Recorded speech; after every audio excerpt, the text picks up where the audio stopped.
నమస్తే, welcome to RTV. ఆయన్ని కొందరు మాటకారి అంటారు, మరికొందరు ఫైర్ బ్రాండ్ అంటారు. ముక్కుసూటిగా ప్రశ్నించే వ్యక్తి ప్రభుత్వాన్ని ముక్కుసూటిగా ప్రశ్నిస్తారు అంటారు. మరికొందరు ఆయన వాగ్దాటితో ప్రత్యర్థులను డిఫెన్స్ లో పడేస్తారు, లా పాయింట్స్ తో కూడా అని అంటారు. ఆయనే దుబ్బాక బీజేపీ ఎమ్మెల్యే రఘునందన్ రావు గారు. ప్రస్తుతం ఆర్టీవీ స్టూడియోకి వచ్చారు. రఘునందన్ రావు గారు, welcome to RTV studio.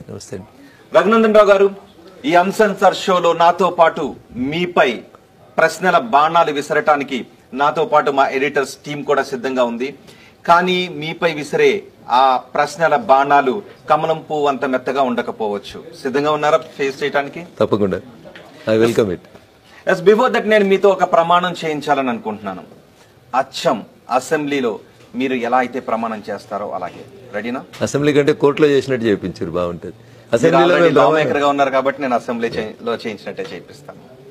Yes, Raghunandan అనే నేను ప్రజాస్వామ్యం పైన రాజ్యాంగం పైన ప్రమాణం చేసి భారత రాజ్యాంగం పైన ప్రమాణం చేసి అంతా నిజమే చెప్తాను. అబద్ధం చెప్పండి. ప్లీజ్ కూర్చోండి రఘునందన్ గారు. రఘునందన్ రావు గారు, రాజకీయాల్లో మీరు అభిమానించే వ్యక్తి ఎవరు? ఇప్పుడా, వెనకడిగా, చిన్నప్పుడా? Past future, present. దీంట్లో చాలా రకాలైనటువంటి. ఎంతమందిని అభిమానించారు రాజకీయాల్లో? చిన్నగా ఉన్నప్పుడు, స్టూడెంట్ లైఫ్ లో ఉన్నప్పుడు వెంకయ్య నాయుడు గారు మాట్లాడుతూ ఉంటే, మా సిద్దిపేట కాలేజీకి వచ్చినప్పుడు వారు మాట్లాడుతూ ఉంటే వారి యతి ప్రాస ఇట్లాంటివి చాలా బాగా నచ్చేటి. భవిష్యత్తులో ఎప్పుడైనా మనం ఎదిగి రాజకీయాలకు అంటూ వస్తే, స్టూడెంట్ లైఫ్ లో నుంచి రాజకీయాలకు వస్తే వెంకయ్య నాయుడు గారు లాగా మాట్లాడితే బాగుంటుందేమో. ఎందుకంటే కనెక్టివిటీ అనేది ప్రజలతో ఉండేది లాంగ్వేజ్ తోటే కాబట్టి వారు మాట్లాడుతుంటే ఆ యతి ప్రాసలు, వారు మాట్లాడేటువంటి భాషకి చాలా ఇంప్రెసివ్ గా ఉండేది. అక్కడ నుంచి నేర్చుకున్నారా యతి ప్రాస ఇదంతా? కొంతవరకు భాష మీద పట్టు ఉండాలనేది తొలినాళ్లలో, జీవితం తొలినాళ్లలో ఇంటర్మీడియట్ డిగ్రీకి వచ్చినప్పుడు ఎక్కువ ఇన్ఫ్లుయెన్స్ వెంకయ్య నాయుడు గారి భాష, వారి ప్రసంగాలతో వచ్చేది. తర్వాత ఎవరిని అభిమానించడం మొదలు పెట్టారు? తెలంగాణ ఉద్యమంలోకి వచ్చినాక క్వైట్ న్యాచురల్ గా తెలంగాణకు జరిగినటువంటి అన్యాయం గురించి మాట్లాడినప్పుడు కేసీఆర్ గారు మాట్లాడింది నిజమే కదా. సంగారెడ్డి కోర్టులో కూడా రఘునందన్ రావు హాజరే అని పిలిచే బంట్రోత్ ఉద్యోగం కూడా శ్రీశైలంలకో విజయవాడలకో ఇస్తే తెలంగాణోడు బంట్రోత్ ఉద్యోగాన్ని కూడా వనికి రాకపోతే, స్వతంత్రం వచ్చిన 6 దశాబ్దాల తర్వాత ఒక అడ్వకేట్ జనరల్ కూడా తెలంగాణోడు కాకపోతే, ఇక మరి మనం వకీలంగా ఉండేందుకు, మనం మాట్లాడకపోతే ఎందుకు, సమాజానికి జరుగుతున్న అన్యాయాలని ఎలుగెత్తి చాటకపోతే ఎందుకు అని అన్నప్పుడు కేసీఆర్ గారి గొంతు వినసొంపుగా వినబడింది. ఆ తర్వాత ఇంకెవరిని అభిమానించారు? ప్రస్తుతం ఉన్న రాజకీయాల లోపల నరేంద్ర మోడీ. నాటి నరేంద్రుడు కలగాని భారతదేశాన్ని విశ్వగురువుని చేయాలనుకుంటే ఈ నరేంద్రుడు, ప్రపంచంలో నరేంద్రుడి కంటే గొప్ప నాయకుడు ఎవరు లేరని చెప్పి భారతదేశ ప్రజలతోటి, భారతదేశ క్రిటిక్స్ తోటి కాదు, ప్రపంచంలో ఉన్న మేధావులందరితోటి ఒప్పించి మెప్పించినటువంటి నాయకుడు నరేంద్రుడు.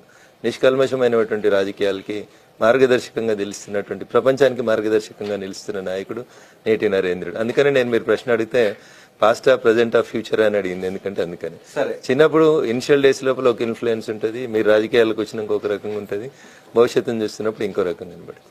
రఘునందన్ రావు గారు, గుండెకి 4 గదులు ఉంటాయి. మీ గుండెలోను 3 గదులు ముగ్గురు నిండిపోయారు. ఇంకొకరు ఎవరు? నేనే. భవిష్యత్తుకు నేనే నిదర్శనంగా ఉండాలి, నేనే నాయకుడిగా ఉండాలి, నేనే ఆదర్శంగా ఉండాలి అనుకుంటా. నన్ను మించినోడు ఎవడు రోల్ మోడల్ గా ఉంటాడు, ఉండబోతాడని నేను అనుకోను. భవిష్యత్ తరాలకి 500 రూపాయలకి ప్రైవేట్ స్కూల్లో టీచర్గా జీవితాన్ని మొదలుపెట్టిన నేను, ఎవరేమనుకున్నా నాకు సంబంధం లేదు. నా ఆస్తులన్నీ అక్రమం అని చాలా మంది ఆరోపించినా, 100 కోట్లు సంపాదించుకుంటాడని చెప్పినా, 1000 కోట్ల ఆస్తులు సంపాదించిండన్నా, ఇంకా ముందుకు పోయి మీలాంటి వాళ్ళు అడిగే ప్రశ్న బ్లాక్ మెయిల్ చేస్తావట కదా అని అన్నా, ఏదన్నా నేను నిష్కల్మషంగా నిశ్చింతగా చెప్పగలుగుతా, ఓపెన్ హార్ట్తో చెప్పగలుగుతాను. నేను సంపాదించిన ప్రతి పైసా నా వకాలతలో సంపాదించిన. ఏ రోజు 1 రూపాయి ఎవరి దగ్గర అడవులుగా తీసుకోలే, అక్రమంగా. సరే, డిబేట్ లో మీరు అన్నట్టు బ్లాక్ మెయిల్ చేస్తారా? 100 కోట్లు సంపాదించారా? డిబేట్ లో ముందు ఖచ్చితంగా వాడు చూపిద్దాం. మీరు లా చేయాలని ఎందుకు అనుకున్నారు? ఈ మాటకారితనం, ప్రత్యర్థిని డిఫెన్స్ లో పడేయాలి అని మేము పుట్టి పెరిగినటువంటి తెలంగాణ పల్లెటూర్లలో పోలీసు వాళ్ళు ఇన్ఫ్లుయెన్స్ ఎక్కువ ఉంటుంది. ఏడికి పోయినా పోలీసు వాడు బెదిరించుడు, పోలీసుని గుండాగిరి, లైసెన్స్లు గుండాగిరి చేసేటువంటి పోలీసు వాళ్ళు అరాచకాలను చూసినప్పుడు నాకు ఒక మిత్రుడు చెప్పిండు, పోలీసుల నుంచి బాధలు తప్పాలంటే అరే నువ్వు వకీలు కావాలరా, నీకు చట్టం తెలిస్తే గానీ పోలీసు నేనేమనకుండా ఉండాడు, లేకపోతే ఆ కానిస్టేబుల్ కూడా నేను బెదిరిస్తాడు.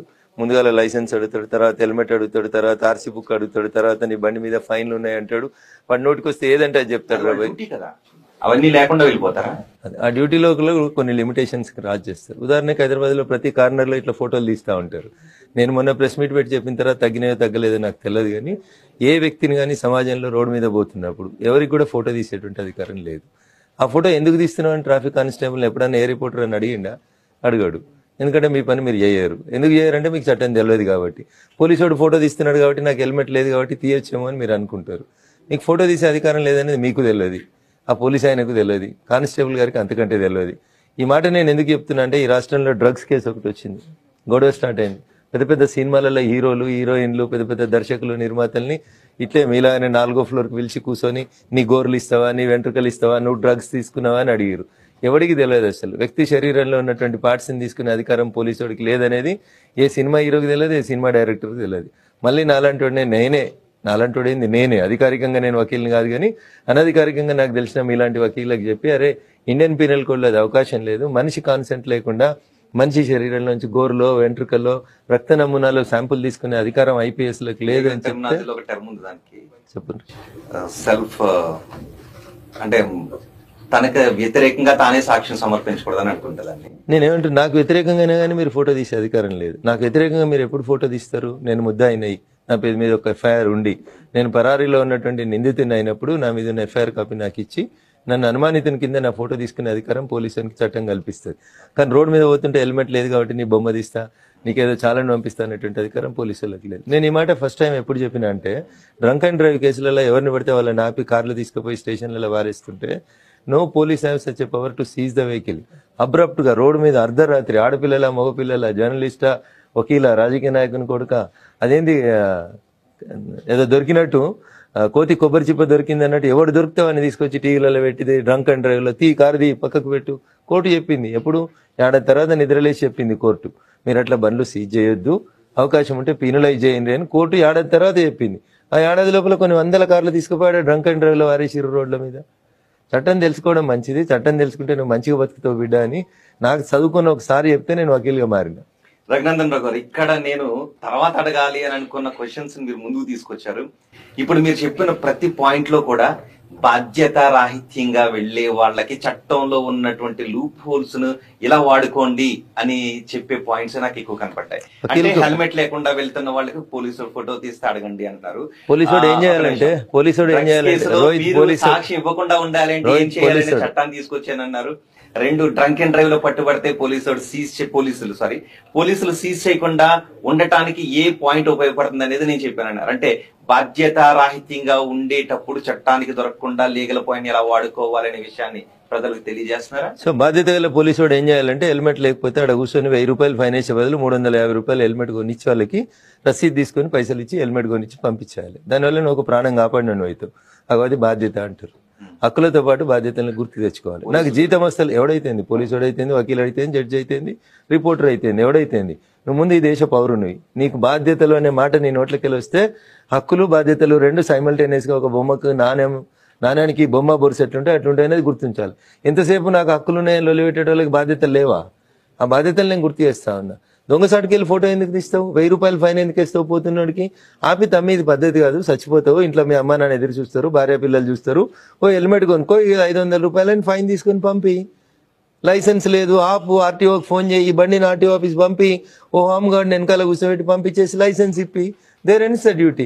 ఆ లైసెన్స్ లేనోడు తీసుకుపోయి ఇంకెవరినో గుద్ది చంపి వాళ్ళు చచ్చిపోయి కోర్టుకు పోయి ఆ కుటుంబం రోడ్డున పడే బదులు వారికి లైసెన్స్ ఉన్న తర్వాత యాక్సిడెంట్ అయితే అట్లీస్ట్ ఆ చనిపోయిన కుటుంబానికి ఇన్సూరెన్స్ వస్తుంది కదా. ఇది బాధ్యత.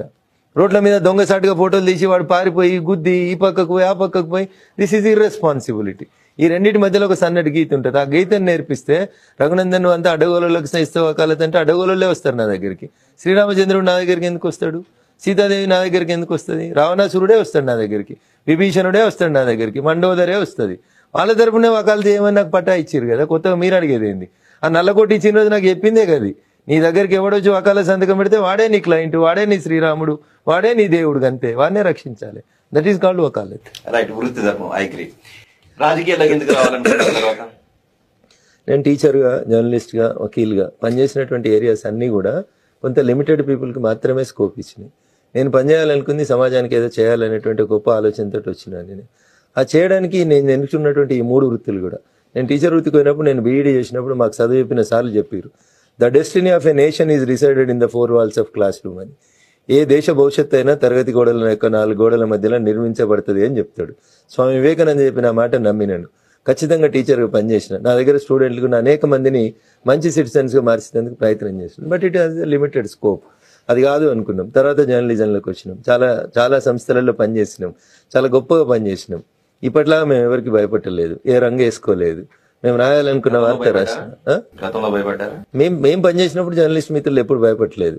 జర్నలిస్టులు కూడా ఎవరికి రంగు వేసుకోలేదు. ఒక్కొక్క పేపర్కో రంగు, ఒక్కొక్క టీవీకో రంగు, ఆ పేపర్ పేరు చెప్పంగానే ఇది పలానా లేదని మేము పనిచేసిన రోజులలో ముద్ర లేదు మాకు.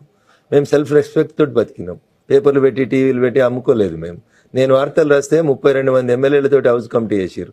మెదక్ జిల్లాలో 5,500 ఎకరాలని అసెంబ్లీలో చర్చించి ఆపగలిగిన ఒక చిన్న కంట్రిబ్యూటర్ని నేను. ఒక స్మాల్ కంట్రిబ్యూటర్గా నేను ఆ రోజు కాపాడగలిగితే ఈరోజు గచ్చిబౌలిలో శ్మశానాలు అమ్మితే కాపాడలేని ఈ జర్నలిజాన్ని ఏమనాలి? బరాబర్ అంటే నేను ఒక చిన్న కంట్రిబ్యూటర్ గా ఉన్నప్పుడు మీ ఆస్తులు ఎంత, ఎమ్మెల్యేగా ఉన్నప్పుడు మీ ఆస్తులు ఎంత? రఘునందన్ రావు 1998 నుంచి ఇన్కమ్ ట్యాక్స్ కడుతున్నాడు. నేను ఎన్రోల్ అయింది 1997లో.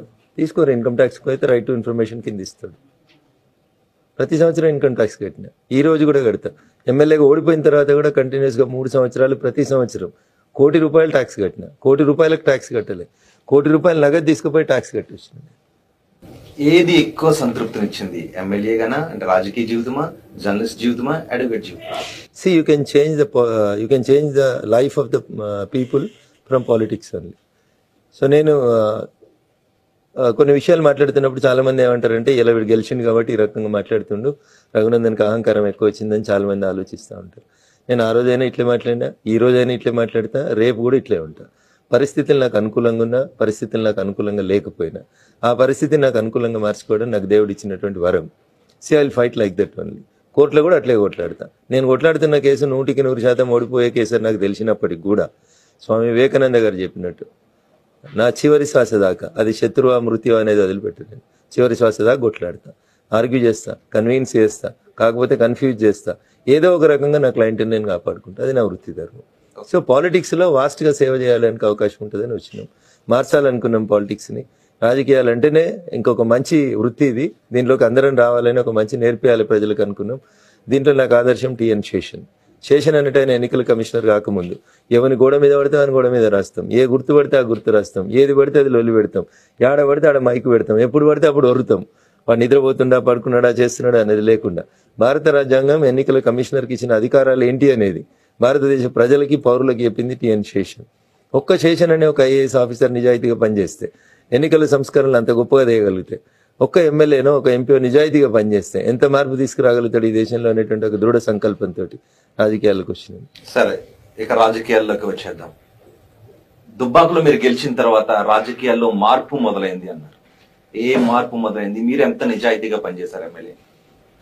నాకంటే నిజాయితీగా ఈ రాష్ట్రంలో 119 మందిలో ఎంతమంది పనిచేస్తున్నారు అనేది మా ఎమ్మెల్యేలందరూ గుండెల మీద చేయలేసుకొని ఆలోచించాలి ఈ ఇంటర్వ్యూ తర్వాత. 100% మార్పు మొదలైంది అనే మాటకి నేను మళ్ళీ కట్టుబడి ఉంటాను. అంతకంటే ముందు నిధుల వరదంతా గజ్వేల్కి, సిద్దిపేటకి, సిరిసిల్లకు మాత్రమే పరిమితం అవుతుండే. ఆ ముగ్గురుదే ఈ రాష్ట్రం, ఆ ముగ్గురుదే ఈ సామ్రాజ్యం, అక్కడికే పైసలు పోవాలనుకునే స్థితిలోంచి గెలిచినోడు ఎవడన్నా అడిగితే రేపు మనం తలెడ పెట్టుకోవాలని తెలియదనే స్థితికి తీసుకొచ్చి గజ్వేల్లో 100 పడకల ఆసుపత్రి అయిపోతుంది, సిద్దిపేటలో 100 పడకల ఆసుపత్రి అవుతుంది, సిరిసిల్లలో అయిపోతుంది. దుబ్బాకలు కట్టకపోతే జనం నోట్లు ఉంచుతారు, రవై దుబ్బాకలు కూడా 100 పడకల ఆసుపత్రి పూర్తి చేయాలి అనే స్థితికి నేను నెట్టేసినాను. ఆ కంపల్షన్లోకి తీసుకొచ్చినాను. నువ్వు 3 పూటలు బిర్యానీ తింటున్నావు, నాకు ఒక పూట బిర్యానీ పెట్టకపోతే నేను నిన్ను కొట్టి ఆ బిర్యానీలోంచి ఒక బిర్యానీ తీసుకుపోతాను అని చెప్పే స్థితికి ప్రజల లోపల చైతన్యం తీసుకొచ్చినాను. ఆ చైతన్యమే దుబ్బాక ప్రజలలో తీసుకొచ్చిన మార్పే రాష్ట్ర ప్రభుత్వం లోపల కొన్ని మార్పులు రావడానికి కారణభూతమైంది. ఓకే, రాజకీయాల్లో మార్పు మొదలైంది అని కూడా అన్నారు. ఏ మార్పు మొదలైంది? తెలంగాణ రాజకీయాల్లో ఏ మార్పు మొదలైంది? దుబ్బాకలో బీజేపీ గెలుపు ఉప ఎన్నికల్లో అంటే నేను ఏం చేసినా చెల్తుంది, నేను రాజుని, మిగతాలంతా బంట్లు, వాళ్ళకి మాట్లాడేటువంటి హక్కు లేదు, నేను చెప్పిందే వేదం, నేను చెప్పిందే కరెక్ట్, నేను సిట్ అంటే సిట్టు, నేను స్టాండ్ అంటే స్టాండ్, నేను చెప్పును పెట్టినా గెలుస్తుంది అనే స్థితిలోంచి లేదు, మనం కూడా తప్పులు చేస్తా ఉన్నాం, మన తప్పుల్ని జనం గమనిస్తా ఉన్నారు, మనల్ని మనం సరిదిద్దుకోవాల్సినటువంటి అవసరం ఉంది అనేది ఆనాటి టీఆర్ఎస్, ప్రస్తుత బీఆర్ఎస్ పెద్దలకు అర్థమైంది. అర్థమయ్యే రీతిలో మా దుబ్బాక ప్రజలు ఇచ్చినటువంటి తీర్పు ఉపయోగపడిందని నేను అనుకుంటా ఉన్నాను. ఎస్, మిమ్మల్ని క్వశ్చన్ అడగడానికి ప్రసాద్ సిద్ధంగా ఉన్నారు. ప్రసాద్ సార్, మీరు పదే మీతో పాటు మీ పార్టీ అధ్యక్షుడు బండి సంజయ్ కూడా కేసీఆర్ అరెస్ట్ చేస్తాం అన్నారు. ఎప్పుడు అరెస్ట్ చేస్తారు? ఏ కేసులు అరెస్ట్ చేస్తారు? రఘునందన్ రావు నోట్లోంచి కేసీఆర్ని అరెస్ట్ చేస్తారనే మాట రాలేదు. రఘునందన్ చెప్పేది ఏంటంటే చట్టం తెలిసిన వ్యక్తిగా తప్పు చేసిన ప్రతి ఒక్కరు ఒకరోజు వెనక ఒకరోజు ముందు శిక్షించబడాల్సిందే, అరెస్ట్ కావాల్సిందే, కేసుల్ని ఫేస్ చేయాల్సిందే అని చెప్పినాను. నేను చెప్పింది కవిత విషయంలో చెప్పినాను. కవిత అరెస్ట్ అవుతుంది అని చెప్పినాను. ఈ రోజు కూడా చెప్తున్నాను, రేపు కూడా చెప్తున్నాను, చట్టం తెలిసిన వకీలుగా. కవిత కంటే ముందు లిక్కర్ స్కామ్ లో అరెస్ట్ అయినటువంటి వాళ్ళ రిమాండ్ కేసు డైరీలు చదివిన ఒక వకీలుగా దాంట్లో ఆమెకు అగెనిస్ట్ గా ఉన్నటువంటి ఎవిడెన్సెస్ ఆధారంగా చెప్తా ఉన్నా తప్ప రాజకీయ పరంగా వాళ్ళు బీఆర్ఎస్ లో ఉన్నారు, మేము బీజేపీలో ఉన్నాం కాబట్టి సిద్ధాంతపరంగా ఆమె అరెస్ట్ అవుతుందని చెప్పలేదు నేను. మీరు కూడా చెప్పొచ్చు, మీరు కూడా చూడొచ్చు. కవిత కంటే ముందు అరెస్ట్ అయిన రామచంద్ర పిల్లే arrest remand report, remand case dairy అంటే మా కోర్టు భాషలో రిమాండ్ కేసు డైరీ చదవండి. దాంట్లో రామచంద్ర పిల్లే గారు కవిత గురించి ఏం చెప్పినారు, కవిత సిమ్ కార్డుల గురించి ఏం జరిగింది అక్కడ, ఇవన్నీ వినండి, అవన్నీ చూడండి. అవి నేను ఊహాజనితంగా కేసీఆర్ అరెస్ట్ అవుతాడని ఏ రోజు మాట్లాడలేదు. నేను కవిత అరెస్ట్ అవుతుందని మొన్న చెప్పినా, నిన్న చెప్పినా, ఈ రోజు మీ స్టూడియోలో చెప్తున్నా. ఇంకో 4 రోజులు ఆలస్యమైన తర్వాత కూడా కవిత అరెస్ట్ అవుతుంది. It is record. అది అట్లా జరగకపోతే ఇన్వెస్టిగేటింగ్ ఏజెన్సీస్ మీద ప్రజలకు విశ్వాసం సన్నగిల్లుతుంది. అది జరగొద్దు అని అనుకుంటే తప్పు చేసినోడు మనీష్ సిసోడియానా, లేకపోతే ఢిల్లీ ముఖ్యమంత్రి కేజ్రీవాలా, కేసీఆర్ గారి కూతురు కవితనా, లేకపోతే భవిష్యత్తులో తప్పు చేస్తే రఘునందన్ రావా, ఎవరు తప్పు చేసినా చట్టం ముందు అందరూ సమానమైనటువంటి మెసేజ్ని ఇచ్చాల్సినటువంటి బాధ్యత ఈడీ మీద ఉంది. ఆ దిశగానే ఇన్వెస్టిగేషన్ జరుగుతుందని నేను అనుకుంటాను. కానీ ఈడీని సిబిఐని మీరు పావుల్లో వాడుకుంటున్నారని బీఆర్ఎస్ పదే ఆరోపిస్తుంది. నిజమేనది? భారత రాజ్యాంగాన్ని భారతీయ జనతా పార్టీ రాయలేదు. నరేంద్ర మోడీ గారు వచ్చిన తర్వాత దాంట్లో కొన్ని కమ్మలు చింపేయలేదు, కొన్ని కమ్మలు యాడ్ చేయలేదు. సిబిఐలని ఈడీలని నరేంద్ర మోడీ వచ్చిన తర్వాత మొదటిసారి స్టార్ట్ చేయలేదు. Those are institutions. ఆ ఇన్స్టిట్యూషన్స్ ని చీఫ్ గా ఎవరు పెడతారనేది ఫస్ట్ వాళ్ళకి తెలవాలి. మా మీద ఆరోపించిన వాళ్ళకి భారతదేశ ప్రధానమంత్రి, సుప్రీంకోర్టు చీఫ్ జస్టిస్, భారతదేశ ప్రతిపక్ష నాయకుడు, ఈ ముగ్గురు కలిసి కూర్చొని అక్కడ వచ్చినటువంటి 10 పేర్లలోంచి ఒకరిని ఎఫిషియెంట్ ఉన్నారని అనుకున్న వాళ్ళని, సో అది ఈడీగా కానీ, ఈడీ చీఫ్ గానీ, సిబిఐ చీఫ్ గానీ, సిబిసి చైర్మన్ గా కానీ పెట్టేటువంటి వ్యక్తుల్ని ప్రైమ్ మినిస్టర్ గారు, ప్రతిపక్ష నాయకుడు, సుప్రీంకోర్టు జడ్జి ముగ్గురు కలిసి ఎంపిక చేస్తారు. ఇంకా దాన్ని ప్రధానమంత్రి జేబు సంస్థను, అధికారంలో ఉన్న పార్టీ జేబు సంస్థను అని మీరు మాట్లాడితే అది అవగాహన లేకుండా బట్టగాల్చి మీద వారేసి రోడ్డెంబడి తెల్లబట్టలు వేసుకుని పోతున్నాడు రఘునందన్, ఇంత బురద చల్దాం, ఇంటికి వెళ్ళాక నిర్మా పెట్టుకుంటాడా, రిన్సబ్ పెట్టుకుంటాడా అని కర్మ అన్నట్టు ఉన్నది పంచాయతీ. డిసెంబర్లో జరిగే ఎన్నికల్లో మీరు కమలం గుర్తు నుంచి పోటీ చేస్తారా, కారు గుర్తు నుంచి పోటీ చేస్తారా? అందరూ కారు గుర్తు నుంచి పోటీ చేస్తారా అనేటువంటి ప్రశ్న వస్తుంది. సో బదనాం చేయాలనుకునే వాళ్ళకి ఏదైనా మాట్లాడేటువంటి హక్కు ఉంటుంది. ఆర్టికల్ 19 ఎవరికైనా ఏదైనా మాట్లాడేటువంటి హక్కు ఇస్తుంది. తిరుపతికి పోతే 2 మనవి ఉండాలి. ఒకటి గుండిచ్చేటువంటి గుండన్న మనది కావాలి, లేదా గీసే మంగళూలమన్నా మనం కావాలి. ఈ 2 మనం కాదనుకోండి, లైన్లో నిల్చున్నాడు ఏం చెప్తాడంటే జల్దీ గీకోయా, ఎంతసేపు గీక్తావు అంటాడు. ఎందుకంటే ఆయన లైన్లో ఉన్నాడు కాబట్టి, తొందరగా ఇంటికోవాలి కాబట్టి ఆయనకు బాధ ఉంటుంది. అయితే ఇక్కడ తల వంచితే వంచినోనికి తెలుస్తుంది ఎంతసేపు వంచితే మెడన్నరాలను వస్తాయి అనేది, లేదా గీకటానికి తెలుస్తుంది వచ్చినోడు వీఐపీ వీనికి రక్తం కారితే తీరుతాడు అనేది వాని భయం వానికి ఉంటుంది. ఈ 2 కాదనుకోండి ప్రసాద్ గారు, కత్తి నీది కాదు, నెత్తి నీది కాదు అనుకో, దూరం నిల్చొని నువ్వు ఏదైనా మాట్లాడుతావు. నేను ఏ పార్టీలో ఉన్నా, ఏ పార్టీకి వ్యతిరేకంగా కొట్లాడుతా ఉన్నా, ఏం చేస్తా ఉన్నా, నాకంటే ఎక్కువ కొట్లాడుతున్నాడు ఎవడు ఈ రాష్ట్రంలో, పొద్దుగాల మాట్లాడి పొద్దుకు అమ్ముడు పోతున్నాడు ఎవడు, ఈ మాత్రం కూడా అవగాహన లేకుండా జనం నా మీద బట్టగలిసి మీద వారేస్తే దానికి నేనేం చేస్తాను ప్రసాద్ గారు? 2023 వస్తుంది, జనవరి వచ్చింది, ఫిబ్రవరి వచ్చింది, డిసెంబర్ కూడా వస్తుంది. కాలం అందరికంటే గొప్పది, అన్నిటికంటే గొప్పది. Wait and see. నేను అందుకనే చెప్తున్నా, జనం చాలా మంచోళ్ళు సార్. జనం మీకంటే నాకంటే చాలా మేధావులు, జనం చాలా విఘ్నులు.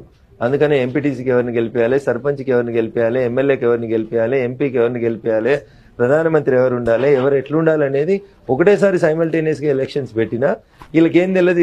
ఇల్లిటరేట్లు అనుకునే వాళ్ళు కూడా వచ్చి 5 ఓట్లు వేసిన రోజు కూడా ఎవరెవరికి ఎట్లా ఓట్లు వేయాలో, ఎవరి గుణపాఠాలు చెప్పాలని చెప్పేంత తెలివి ప్రజలకు ఉంటుంది సార్. కొందరు ఉంటారు ఈడాడ బాగా చదువుకున్న తర్వాత మాకు తెలిసినంత ఇంకెవరికి తెలియదు ఈ ప్రపంచంలో అని 4 గదుల మధ్యలో ఏసీలలో కూర్చొని మాట్లాడేటోళ్ళు ఉంటారు కదా, వాళ్ళు ఊహాజనితమైనటువంటి వార్తల్ని వండి వార్చి ప్రపంచానికి మేమే విఘ్నులం అని చెప్పి చూపేటువంటి ప్రయత్నం చేస్తూ ఉంటారు. బట్ అల్టిమేట్ గా డెమోక్రసీలో ప్రజల తెలివితేటల్ని తక్కువ అంచనా. రైట్ రఘునందన్ రావు గారు, ఇక్కడ మీరు చెప్పిన ఆన్సర్లోంచి క్వశ్చన్స్ వచ్చాయి. ఒకటి, ఆ మాట నేను మాట్లాడలేదు, ఇంకెవరైనా మాట్లాడుంటారు. సో బీజేపీలో ఒక నాయకుడు మాట్లాడారు అంటే సహజంగా పార్టీ అభిప్రాయం అనుకుంటా, వ్యక్తిగత అభిప్రాయం అని అనుకోము. మా పార్టీ ప్రెసిడెంట్ మాట్లాడిందంటే అది పార్టీ అభిప్రాయమే. మరి బండి సంజయ్ గారు మాట్లాడినట్టు నేనైతే వినలేదు. మీరు వింటే బయట ప్లే చేయరు, నేను దానికి సమాధానం చెప్తా. దానికంటే వెనక ముందు ఉన్నటువంటి సెంటెన్సెస్ కూడా ప్లే చేయాలి. ఎందుకంటే ఇప్పుడు నేను ఒక ఫ్రేజ్ మాట్లాడితే ఒక 10 లైన్లు మాట్లాడిన తర్వాత దాంట్లో మీరు మీకు అనుకూలంగా ఉన్నాయి 2 ప్రజలే విఘ్నులు అది ఒకటే లైన్ ప్లే చేసి రాజకీయ నాయకులు ఏదో నువ్వు బయట ప్లే చేసినావు అనుకున్నా, నేనేం చేస్తాను? నేనేం చేయలేను దానికి. నేను మళ్ళీ చెప్తా, రాజకీయ నాయకుల కంటే ప్రజలు తెలివికైనోళ్ళు. ఈ మాటకు నేను కట్టుబడి ఉంటా, ఈ మాటకు నేను మళ్ళీ కట్టుబడి ఉంటా. దానికి వెనక ముందు మీరు ఫ్రేజ్ యాడ్ చేస్తారా, కామా పెడతారా, ఫుల్ స్టాప్ పెడతారా, ఇన్వర్టెడ్ కామాస్ లో కోట్ చేస్తారా, నేను లీస్ట్ బాదర్. నా అభిప్రాయం అది. మా అందరికంటే మనందరికంటే ప్రజలు చాలా విఘ్నులు కాబట్టి దుబ్బాకలు నాకు ఓటేస్తారు. లేకపోతే సీఎం కేసీఆర్ సొంత జిల్లాలో కేసీఆర్ని కాదని నాకు ఎవడ నోటేస్తాడా? ఓటేసిందంటే జనం ఏం ఆలోచించారు? ఏం ఆలోచించారు? వీళ్ళ కళ్ళు నెత్తికెక్కినాయి, వీళ్ళకు స్పీడ్ బ్రేకర్ ఉండాలి, వీళ్ళకి అర్థమైతే లేదు, వీళ్ళు మనుషుల్ని మనుషుల్లాగా చూస్తలేరు, వీళ్ళు మనుషుల్ని మనుషుల్లాగా చూడాలంటే వీళ్ళని భూమి మీదకి తేవాలి, భూమి మీదకి తేవాలంటే ఎవడో కూడా అడిగేటోడు ఉండాలి, ఆ అడిగేటోడు మా Raghunandan is the voice of voiceless అని జనం అనుకున్నారు కాబట్టి ముఖ్యమంత్రి సొంతూరులో నన్ను గెలిపించి పంపించారు. మరి నాగార్జున సాగర్లో ఎందుకు అనుకోలేదు, మునుగోడులో ఎందుకు అనుకోలేదు? నాగార్జున సాగర్ లో ప్రజలు జానారెడ్డి గారిని గెలిపిద్దామని అనుకున్నారు, కానీ ప్రజలకు ఒక దశలో డౌట్ వచ్చింది, ఈ జానారెడ్డి అనేట నేను గెలిపిస్తే ఈయన పోయి మళ్ళా కేసీఆర్ మందల దొత్తడేమో, రేపు మంత్రి పదవి ఇస్తా పెద్దలు జానారెడ్డి గారు పూజలు జానారెడ్డి గారు అనగానే ఆయన ఈయన కూడా పోయి కేబినెట్ లో ఏర్తాడేమో అనుకుని జానారెడ్డి గారిని గెలిపేయలేదు. ఎప్పుడు కూడా పాలక పక్షానికి వ్యతిరేకంగా ఎవరైతే గట్టిగా నిలబడతారని అనుకుంటారో వారిని మాత్రమే ప్రజలు గెలిపించాలని అనుకుంటారు. అక్కడ జానారెడ్డి గారికి అవకాశం ఇద్దామనే ఆలోచన ప్రజల మధ్యలో ఉండే, కానీ ఒక దశకు వచ్చిన తర్వాత మాలాంటి వాళ్ళు మీలాంటి మీడియాలో వచ్చిన ప్రచారం 5 రూపాయల భోజనం బాగుందని జీహెచ్ఎంసీ ఎలక్షన్లకు 3 రోజుల ముంగట మాట్లాడిన జానారెడ్డి గారు నాగార్జున సాగర్ ప్రజల ముందు కనబడ్డాడు. అమ్మో ఇదేటో ఉన్నది, మళ్ళీ ఈయన కూడా కేసీఆర్ వెనకాలనే పోతాడు, పెద్దలు పూజలు గౌరవనీయులు జానారెడ్డి గారు అనగానే ఈయన కూడా ఉరికిపోయి మళ్ళీ మంత్రి పదవి తీసుకుంటాడేమో అని అనుమానం వచ్చింది కాబట్టి ప్రజలు అక్కడ ఆపేస్తారు. మునుగోడులో మేమే గెలిచినాం. టెక్నికల్ గా ఎలక్షన్ కమిషన్ నిబంధనల ప్రకారం భారత రాజ్యాంగం రూల్స్ ప్రకారం అక్కడ బీఆర్ఎస్ అభ్యర్థి గెలిచిండు. గౌరవనీయులు కూసుకుంట్ల ప్రభాకర్ రెడ్డిని ఎమ్మెల్యేగా ప్రభుత్వం డిక్లేర్ చేసింది. ఎంతమంది పోయిర్రు? 103 మంది ఎమ్మెల్యేలు పోయినరు, 40 మంది ఎమ్మెల్సీలు పోయినరు, 30 మంది ఎంపీలు పోయినారు. మీరు అడ్వకేట్ గా మాట్లాడుతున్నారు, రాజకీయ నాయకుడిగా మాట్లాడుతున్నారు, నాకు అర్థమైపోయింది. సో నేను క్వశ్చన్ పాస్ చేయాలనుకుంటున్నాను. సైదాబాబు మిమ్మల్ని క్వశ్చన్ అడుగుతారు. సార్, తెలంగాణ ప్రజానికం బీజేపీకి ఎందుకు ఓటు వేయాలంటే ఒక్క ఆన్సర్ ఏం చెప్తారు? ఏం చూసేయాలి? కేంద్ర ప్రభుత్వం తెలంగాణ ఏదైతే తెలంగాణ ప్రజానికానికి ఏం చేసింది? మోడీని అమిత్ షాని చూసి ఓట్లు వేయాలా, లేదంటే బండి సంజయ్ని రఘునందన్ చూసి ఓట్లు వేయాలా? ఎందుకు బీజేపీకి ఓటు వేయాలన్న ప్రశ్నకు మీ దగ్గర ఉన్న సమాధానం ఒకటే లైన్. చంద్రశేఖరరావు గారి అరాచకాన్ని, చంద్రశేఖరరావు గారి నియంతృత్వ పోకడలని చంద్రశేఖరరావు గారి నియంతృత్వాన్ని ఎదిరించాలి. తెలంగాణ ప్రజలు ఏం కోరుకుంటలేరు మీ నుంచి. తెలంగాణ బ్లడ్ లోనే రెవల్యూషన్ ఉంది, తెలంగాణ ప్రజల్లోనే తిరుగుబాటు ఉంటుంది. తెలంగాణ ప్రజలు తెలంగాణ కావాలని కోరుకున్నది సెల్ఫ్ రెస్పెక్ట్ కోసం. ప్రగతి భవన్ 10 ఎకరాలలో కట్టుకుని ఎవరిని కలవానంటే దానికోసం చంద్రశేఖరరావుని ముఖ్యమంత్రిని చేయాల్సిన అవసరం లేదు. 28 ఎకరాలలో సెక్రటరియట్ కట్టి కామన్ మ్యాన్ కి సెక్రటరియట్ కి రావాల్సిన అవసరం ఏముందని ఒక మంత్రి విర్రవీగితే వీడు మంత్రి ఉండాలన్నా ఉండకూడదు అనేది బాల్కొండలు చెప్తారు వచ్చే ఎలక్షన్ లోపల. దేనికోసం కట్టినావు సెక్రటరియట్? 1500 కోట్లు ఏమైనా అయ్యే జాగీరని కట్టినావు. దాంట్లో కామన్ మ్యాన్ రావడానికి రూల్స్ ఉంటాయి. కామన్ మ్యాన్ కి ఏం అవసరం సెక్రటరియట్ తోటనే మాట్లాడేటోడు మంత్రి ఎట్లయితాడు? మనకి రాజ్యాంగం ఏం తెలుస్తుంది? సెక్రటరియట్ కాకపోతే కలెక్టరేట్ కోవాలన్నట. నేను చెప్పమను రా మంత్రిని, నిజామాబాద్ జిల్లా కలెక్టర్ కార్యాలయంలో ప్రతి సోమవారం ప్రజావాణి అనే కార్యక్రమంలో నీ కలెక్టర్కి వచ్చిన దరఖాస్తులన్నీ, 15 రోజుల్లో డిస్పోజ్ చేసిన దరఖాస్తులన్నీ, నెల రోజుల్లో డిస్పోజ్ చేసిన దరఖాస్తులన్నీ, జూన్ 2, 2014 నుంచి ఇయ్యాల దాకా మీ కలెక్టర్ డిస్పోజ్ అయిన దరఖాస్తు కోసం కామన్ మ్యాన్ సెక్రటరియట్కి రాకపోతే ఏడికి వస్తాడు? గోషిగాడు వస్తాడు, గొంగరగాడు వస్తాడు, ఎమ్మెల్యే వస్తాడు, ఎంపీ వస్తాడు. నీకున్న బాధ ఏంది తెరవడానికి? ఎవరి పైసలు? నీ సొంత పైసలా? సెక్రటరియట్ లో కామన్ మ్యాన్ ఎందుకని మాట్లాడేటాడు? వాడే మంత్రి, వానికి మంత్రి పదవి ఎట్లుండాలి? I'm sorry to use such type of words. ఇగో ఇది తెలంగాణ ప్రజల బ్లడ్ లో ఉంటుంది. కేసీఆర్ నియంత్రితం. నీకోసం కట్టుకున్నావు సెక్రటరియట్, నీకోసం కట్టుకున్నావు ప్రగతి భవన్. పేరెందుకు పెట్టినావు ప్రగతి భవన్ అని? పేరెందుకు పెడుతున్నావు డాక్టర్ బిఆర్ అంబేద్కర్ సచివాలయం అని? అంబేద్కర్ గారు కలలు కన్న రోజు సమాన రాజ్యం ఉండాలన్నాడు. ఎవడొత్తింది రాని, గోచిగాడు వస్తే రాని, గోచిగాడు రావద్దు వాసన వస్తుందంటే సెక్రటరియట్ ఎవడి కోసం? 1500 కోట్లు ఎందుకు? ఇగో ఈ నియంతృత్వానికి వ్యతిరేకంగా భారతీయ జనతా పార్టీకి ఓటేయాలి. కాంగ్రెస్ కి ఎందుకు వేయొద్దు అంటే కాంగ్రెస్ 18 మందిని గెలిపితే 12 మంది హోల్సేల్ గా అమ్ముడు పోయినరు. పసుపు గుర్తోళ్ళు అమ్ముడు పోయిర్రు, ఆకుపచ్చ గుర్తోళ్ళు అమ్ముడు పోయిర్రు, 3 గుర్తులలో 3 జెండాల వాళ్ళు అమ్ముడు పోయిర్రు, ఏనుగులు అమ్ముడు పోయినాయి, సైకిళ్ళు అమ్ముడు పోయినాయి. అమ్ముడు పోకుండా మిగిలింది ఒకటే ఒక పువ్వు గుర్తు. కాబట్టి మమ్మల్ని గెలిపిస్తేనే ఈయనని మళ్ళీ భూమి మీదకి తీసుకొస్తామనేది జనాన్ని విశ్వసిస్తారు కాబట్టి మమ్మల్ని గెలిపిస్తారు. Development is a continuous process. నువ్వేం చేసినావు? నువ్వు వచ్చినాక ఏం చేసినావు? 2 బంగ్లాలు కూలగొట్టి 4 ఎర్ర బంగ్లాలు 2 తెల్ల బంగ్లాలు కట్టి ఇదే నేను కట్టిన తెలంగాణ అనుకుంటే ఎట్లా? తెలంగాణలో రైతుల ఆత్మహత్యలు జరుగుతలేవా? బంగారు తెలంగాణ అయింది, పర్ క్యాపిటల్ ఇన్కమ్ పెరిగింది. ఈ దేశాన్ని దాదే 5 రాష్ట్రాలలో నేను ఒక్కరిని. రేపు రంగారెడ్డి వాళ్ళు వస్తారు, రేపు రంగారెడ్డి జిల్లా వాళ్ళు వస్తారు తెలంగాణలో వచ్చి మొత్తం పైసలు తెలంగాణకు వచ్చేటి. మా రంగారెడ్డి జిల్లా చాలా గజ్వేల్కు పైసలు ఎట్లా కొంచెం పోయినావు అంటాడు. అసలు నీకేమైనా ఉందా అవగాహన? రాష్ట్రం అనే భావన ఉండాలన్నా ఉండొద్దా ప్రజలలో? ఒక జిల్లాకి ఇంకో జిల్లాకు పంచాయతీ పెడతావా? మహబూబాబాద్ లో ₹1 రాదు రాష్ట్ర ప్రభుత్వానికి ఆదాయం. ఇక మహబూబాబాద్ని డెవలప్ చేయవా? చేయొద్దా? మేము అన్ని రాష్ట్రాలని సంతులితంగా చేస్తున్నాం, సమ్మిళితమైనటువంటి అభివృద్ధి చేస్తా ఉన్నాం. మా ప్రభుత్వం లేకుంటే తెలంగాణ వచ్చిన జూన్ 2, 2014 నాడు 2% యావరేజ్ తోటి జాతీయ రహదారులలో అందరికంటే కింద ఉన్నటువంటి తెలంగాణ రాష్ట్రాన్ని ఈరోజు 4% యావరేజ్ తోటి జాతీయ రహదారులలో తెలంగాణ దేశంలో నెంబర్ 1 అయింది. ఒకవేళ మేము సంకుచిత భావనతోటి ఉంటే 1,50,000 కోట్లు జాతీయ రహదారులకు ఎందుకు ఇస్తాం? మాకు ఆ చెడ్డ ఆలోచన ఉంటే ఎందుకు ఇస్తాం? మంచి జరిగితే మేం చేసినాం, చెడు జరిగితే కేంద్రం చేసింది. మొత్తం పైసలు ఈయననే ఇస్తున్నాడు. ఏడికెళ్ళి కల్వకుంట్ల ఫామ్ హౌస్లకి వెళ్ళి వస్తుందా? హరీష్ రావు తోటపల్లికి వెళ్ళి ఏమైనా భూములు అమ్ముకొని తీసుకుపోయి ఇస్తుండా? ఏడికెళ్ళి వస్తుంది? నా డబ్బు అని మాట్లాడుతున్నాడు. ఇంత అహంకారం ఎందుకు నీకు? ప్రజలు తమ రక్తాన్ని చెమటగా మార్చి కట్టినటువంటి పన్నులు అవి. దానికి ఒక భారత రాజ్యాంగం ఉంది. ఇలా నువ్వు ఏదో సెక్రటరియట్కు పేరు పెట్టినా అన్నావు కదా. డాక్టర్ బిఆర్ అంబేద్కర్ గారు రాసిన రాజ్యాంగంలో రాష్ట్రానికి హక్కులు ఎట్లుంటాయి, కేంద్రానికి హక్కులు ఎట్లుంటాయి, డెవల్యూషన్ ఆఫ్ ఫండ్స్ ఎట్లుంటాయి అనేది రాజ్యాంగం చెప్పింది. గది చదువుకోరు, ఇంగ్లీష్లో చదివస్తావు కదా, అమెరికాలో కొలువు చేసి వచ్చినావు కదా, గది చదివి మాట్లాడు. దేశానికి సంపద ఇచ్చే రాష్ట్రాలలో 5వ రాష్ట్రంలో ఉన్నాం. 8,000 మంది రైతులు ఎందుకు ఆత్మహత్య చేసుకున్నారు? మీ నాయన ఫామ్ హౌస్ కిలోమీటర్ దూరంలో రైతు ఎందుకు ఆత్మహత్య చేసుకున్నాడు? దుబ్బాకలు ఎందుకు చచ్చిపోతున్నాడు? సిరిసిల్లలో ఎందుకు చచ్చిపోతున్నాడు? దానికి సమాధానం చెప్పాలి. సో ఈ అరాచకాలను ఆపాలంటే, సెల్ఫ్ రెస్పెక్ట్ తోటి తెలంగాణ ప్రజలు బతకాలంటే, ఈ ఏక కుటుంబ పాలన పోవాలంటే ఖచ్చితంగా భారతీయ జనతా పార్టీకి ఓటేయాలని ప్రజల్ని మేము సవినయంగా అప్పీల్ చేస్తాం.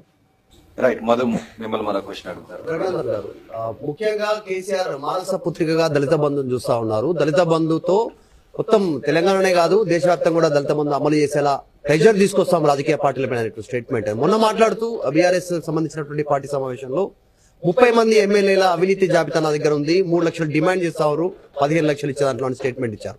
దీనిపైన బీజేపీ ఏ రకంగా పోరాటం చేయనుంది?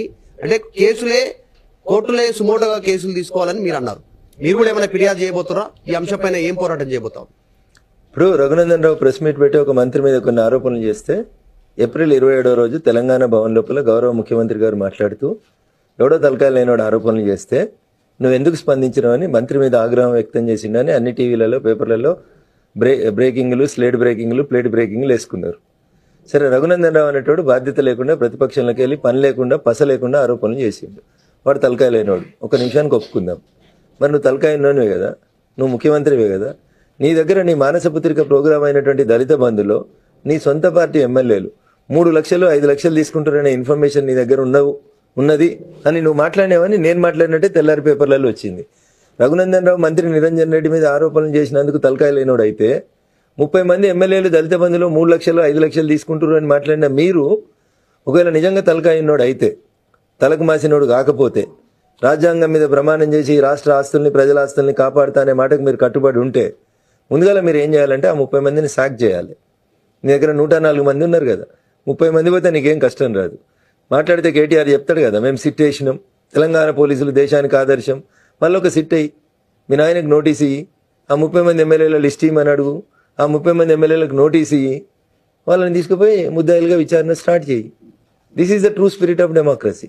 ఒక్క ఏళ్ళు నా దిక్కు చూపెట్టి నువ్వు తలకాయ లేను అని అన్నావు కదా, నేను నీ వయసును గౌరవిస్తా, నీ భాషను గౌరవిస్తా, నీ కుర్చీని గౌరవిస్తా. నేను కూడా అనగలుగుతాను కదా, నేను కూడా అదే తెలంగాణ ఉద్యమంలో పుట్టి పెరిగిన మొక్కనే కదా. ఈట్కా జవాబు పత్తర్ సే దేంగే అనే నినాదాన్ని నీకంటే గట్టిగా చౌరస్తాలలో ఇచ్చొచ్చినాను కదా. నువ్వు నన్ను ఒక్కసారి తలకాయ లేను అంటే నేను 100 సార్లు అనగలుగుతాను. కానీ నేనున్న పార్టీ నాకు కొంచెం సంస్కారం నేర్పించింది, అందుకని నేను వారి మీద ఆ పదాలు వాడదలుచుకోలేదు. వారి విఘ్నతకే వదిలేస్తా. సిట్టేస్తారా, ఏసీబీకి ఇస్తారా, సీల్డ్ కవర్లో హైకోర్టు న్యాయమూర్తికి పంపిస్తారా, వారి విఘ్నత అది. కానీ తెలంగాణ సమాజం కోరుకుంటుంది విచారణ జరగాలని. 10 లక్షలలో 3 లక్షలు అంటే 30% of the commission. 30% of the commission తీసుకుని ఎమ్మెల్యేలు పనిచేస్తున్నారనే లిస్టు మీ దగ్గర ఉంటే మీరు వారి మీద ఎలాంటి యాక్షన్ తీసుకోకపోతే సో ఏ రకమైనటువంటి మెసేజ్ మీరు సమాజానికి ఇవ్వాలనుకుంటున్నారు? ఇందాక మీ పక్కన కూర్చున్న మిత్రుడు అడిగిండు ఎందుకు టీఆర్ఎస్ని కాదని బీఆర్ఎస్ని కాదని మీకు ఓటేయాలని. ఎందుకనే నేరెళ్ళలో ఇసుక అమ్ముకుంటున్నందుకు, లేదా దళిత బంధులో 3 లక్షలు తీసుకుంటున్నందుకు, లేదా గొర్రెలు ముందుగాల పొద్దుగాలు ఇచ్చి పొద్దుకి వెనుకకు తీసుకుంటున్నందుకు, ఎలక్షన్లు వస్తే నోట్లు వంచి ఓట్లు కొనుక్కుంటున్నందుకు, ఈ అన్డెమోక్రటిక్ పరిపాలన పోవడానికి బీఆర్ఎస్ని దించాలి. రేపు గెలిచిన తర్వాత అమ్ముడు పోకుండా ఉండాలంటే అది కేవలం భారతీయ జనతా పార్టీతో మాత్రమే సాధ్యమవుతుంది. కాబట్టి మాకే ఓటేయాలి. నిరంజన్ రెడ్డి స్టేట్మెంట్ పైన మాట్లాడారు. ఆయన పైన మీరు ఇంకా ఫర్దర్ గా ఏం చేయబోతా ఉన్నారు? ఆయన పైన చేసినటువంటి వ్యాఖ్యలకు సంబంధించి మీ దగ్గర ఏం ఎవిడెన్స్ ఉంది? ఇప్పటి వరకు ఎవరెవరు కంప్లైంట్ చేశారు? నెక్స్ట్ ఏం చేయబోతాను? ఇప్పుడు మీరు చేయాల్సిన పని నేను చేస్తున్నా. నేను అందరు మీడియాని పిలిచి మొత్తం ప్రపంచం చూస్తుండగా అన్న వనపర్తిలో 100 ఎకరాల ఫామ్ హౌస్ ఉంది, అక్కడ కృష్ణా నది ఒడ్డున 165 ఎకరాల ఫామ్ హౌస్ ఉంది, ఇంకో దగ్గర 50 ఎకరాల ఫామ్ హౌస్ ఉంది అని చెప్పిన. ఒక్క జర్నలిస్ట్ అన్న పేరుగాంచిన పత్రికలు అని చెప్పుకొని మేమే నెంబర్ 1 అని చెప్పుకుంటారు కదా. అప్పుడప్పుడు నారాయణ వాళ్ళు, శ్రీ చైతన్య వాళ్ళు ఫస్ట్ ర్యాంక్ మాకు వచ్చింది అని బ్రేకింగ్ లేస్తారు కదా బుస్ అని టీవీలలో. అట్లాంటి పేపర్ వాడు ఒక్కడైనా పోయిండా? 165 ఎకరాల రికార్డు ఏడుందని అడిగిండా? మంత్రి ప్రెస్ మీట్ చెప్పిండు కదా, ఎంఆర్ఓ ఆఫీస్ కాలిపోతే ఆర్డీఓ ఆఫీసులో డాక్యుమెంట్స్ ఉంటాయని. మానవపాడు తహసీల్ ఆఫీస్కి ఒక ఊరికెళ్ళి 5 రైతుల్ని తీసుకుపోయి ఇగో ఈయన పహాని అని తహసీల్దార్ని ఎవరైనా అడిగిరా జర్నలిస్టులు? ఎందుకు అడిగారు? నేను చర్చ ప్రారంభించినప్పుడే చెప్పిన, మేము జర్నలిస్టులు చేసినప్పుడు బరాబరి తలెత్తుకొని చేసినాం, ఇప్పుడు జర్నలిస్టులు రంగేసుకొని చేసుకుంటారు అని చెప్పిన.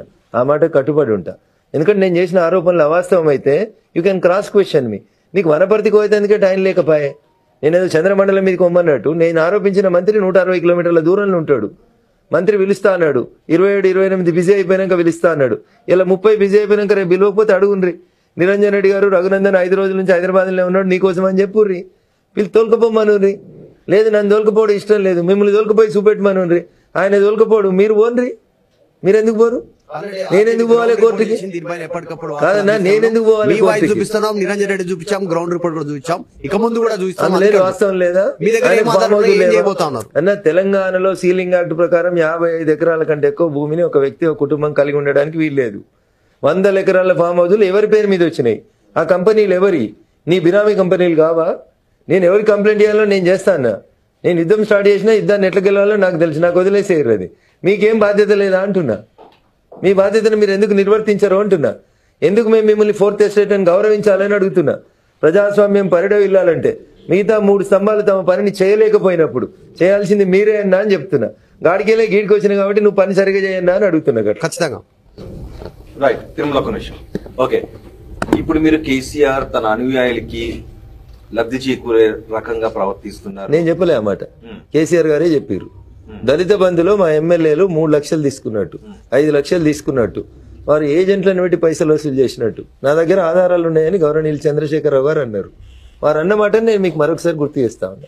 మోదీపై కూడా అవే ఆరోపణలు ఉన్నాయి. అదానీలకు లబ్ధి చేకూర్చే విధంగా దేశ సంపదను వాళ్ళకు దోచిపెడుతున్నారు.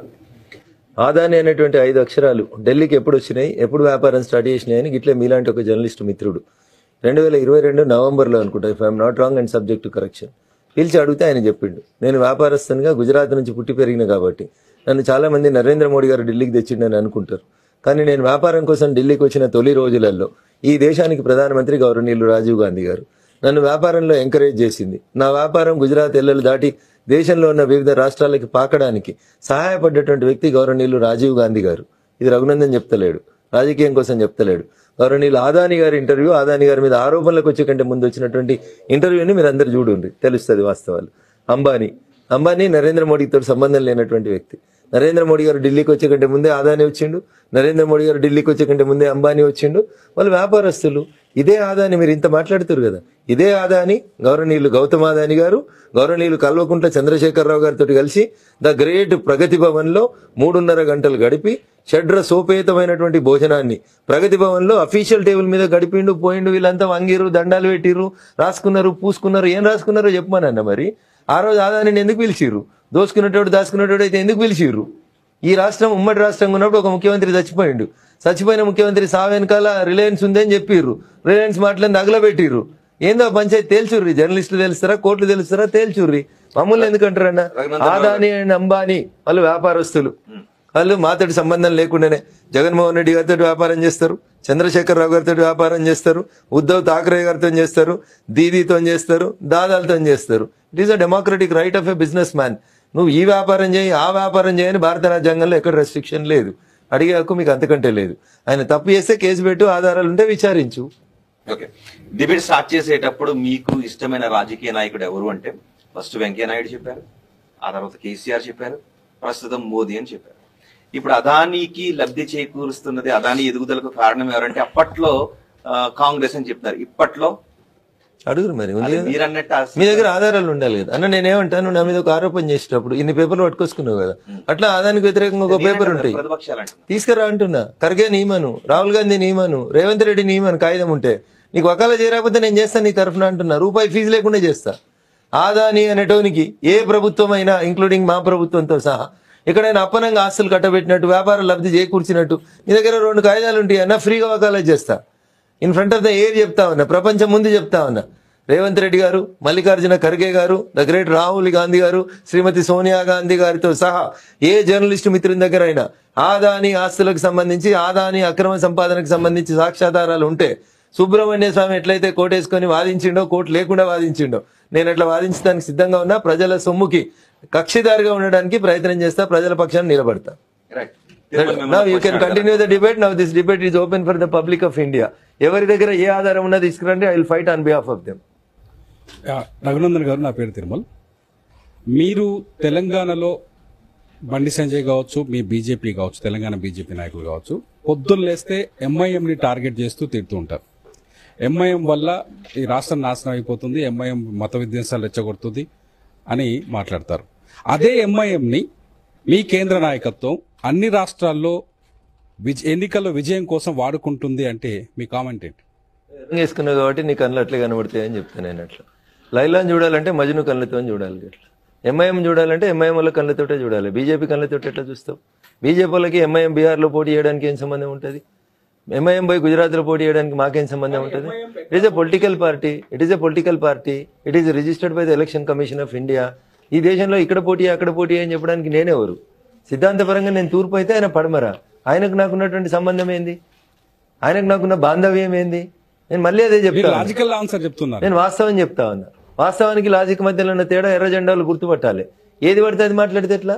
జాతీయ పార్టీ హోదావా, గల్లీలో లేకపోతే, ఢిల్లీలో లేకపోతే, నీ రాష్ట్రాలు కూలిపాయే, 4 దశాబ్దాలు పాలించిన రాష్ట్రాల్లో నీ ఆఫీసులు కూలగొట్టి కాషాయం వేయబట్టి వాటికి నీ కళ్ళు బయలు గమ్మిపోతున్నాయి. ఆరోపణ చేస్తుంది బీఆర్ఎస్ బీజేపీ ఒక్కటే దక్షిణ భారతదేశంలో బీజేపీ నిలబడిన చోట, అంటే ప్రతిపక్షాల ఓటును చీల్చడం కోసం బీఆర్ఎస్ తో కలిసి లోపాయికర గేమ్ ఆడుతుందని కాంగ్రెస్ ఆరోపిస్తోంది. నేనేమంటున్నా, ఆరోపణ చేయడానికి నీకు హక్కు ఉంది. ఆర్టికల్ 19 నీకు మాట్లాడేందుకు ఫ్రీడమ్ ఆఫ్ స్పీచ్ ఇచ్చింది అని చెప్పి నువ్వు ఏది పడితే అది మాట్లాడితే ఎట్లన్నా? భారతీయ జనతా పార్టీకి బీజేపీకి సంబంధం, భారతీయ జనతా పార్టీకి బీఆర్ఎస్ కి సంబంధాలు ఉన్నాయి. ఉంటే కవిత మీద కేసు ఎందుకు అవుతుంది?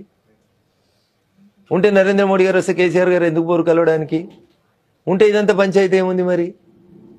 ఈడీని సిబిఐని రాష్ట్రంలోకి రాకుండా ఎట్లా తీర్మానం చేస్తాడు? మేము ఇద్దరం దోస్తులం అయితే ఇదేం పంచాయతీ? మేము వెస్ట్ బెంగాల్ కూడా పోయినాం కదా, పక్క రాష్ట్రంలోకి అయినా ఇట్లా పిచ్చి పిచ్చి పనులు చేసి సిబిఐని రాకుండా చేసిండు కదా. జనం ఆయన గుణపాఠం చెప్పారు కదా. గురువు అడుగుజాడలలో శిష్యుడు పోతుండు. ఇంకో 6 నెలలు అయినాక గురువు బాధనే శిష్యుని కూడా వస్తుంది. అంతే. భూమి గుండ్రంగా ఉంటుంది అనేది గుర్తుపెట్టుకోవాలి. మీకు నచ్చినా నచ్చకుండా భూమి గుండ్రంగానే ఉంటుంది. భూమి గుండ్రంగా ఉంటుందని మొదటిసారి చెప్పినప్పుడు అని పిచ్చోడు అన్నారు ఆ సైంటిస్ట్ని. కానీ ఫైనల్గా తేలింది ఏంటంటే భూమి గుండ్రంగానే ఉంటుంది అట్లా.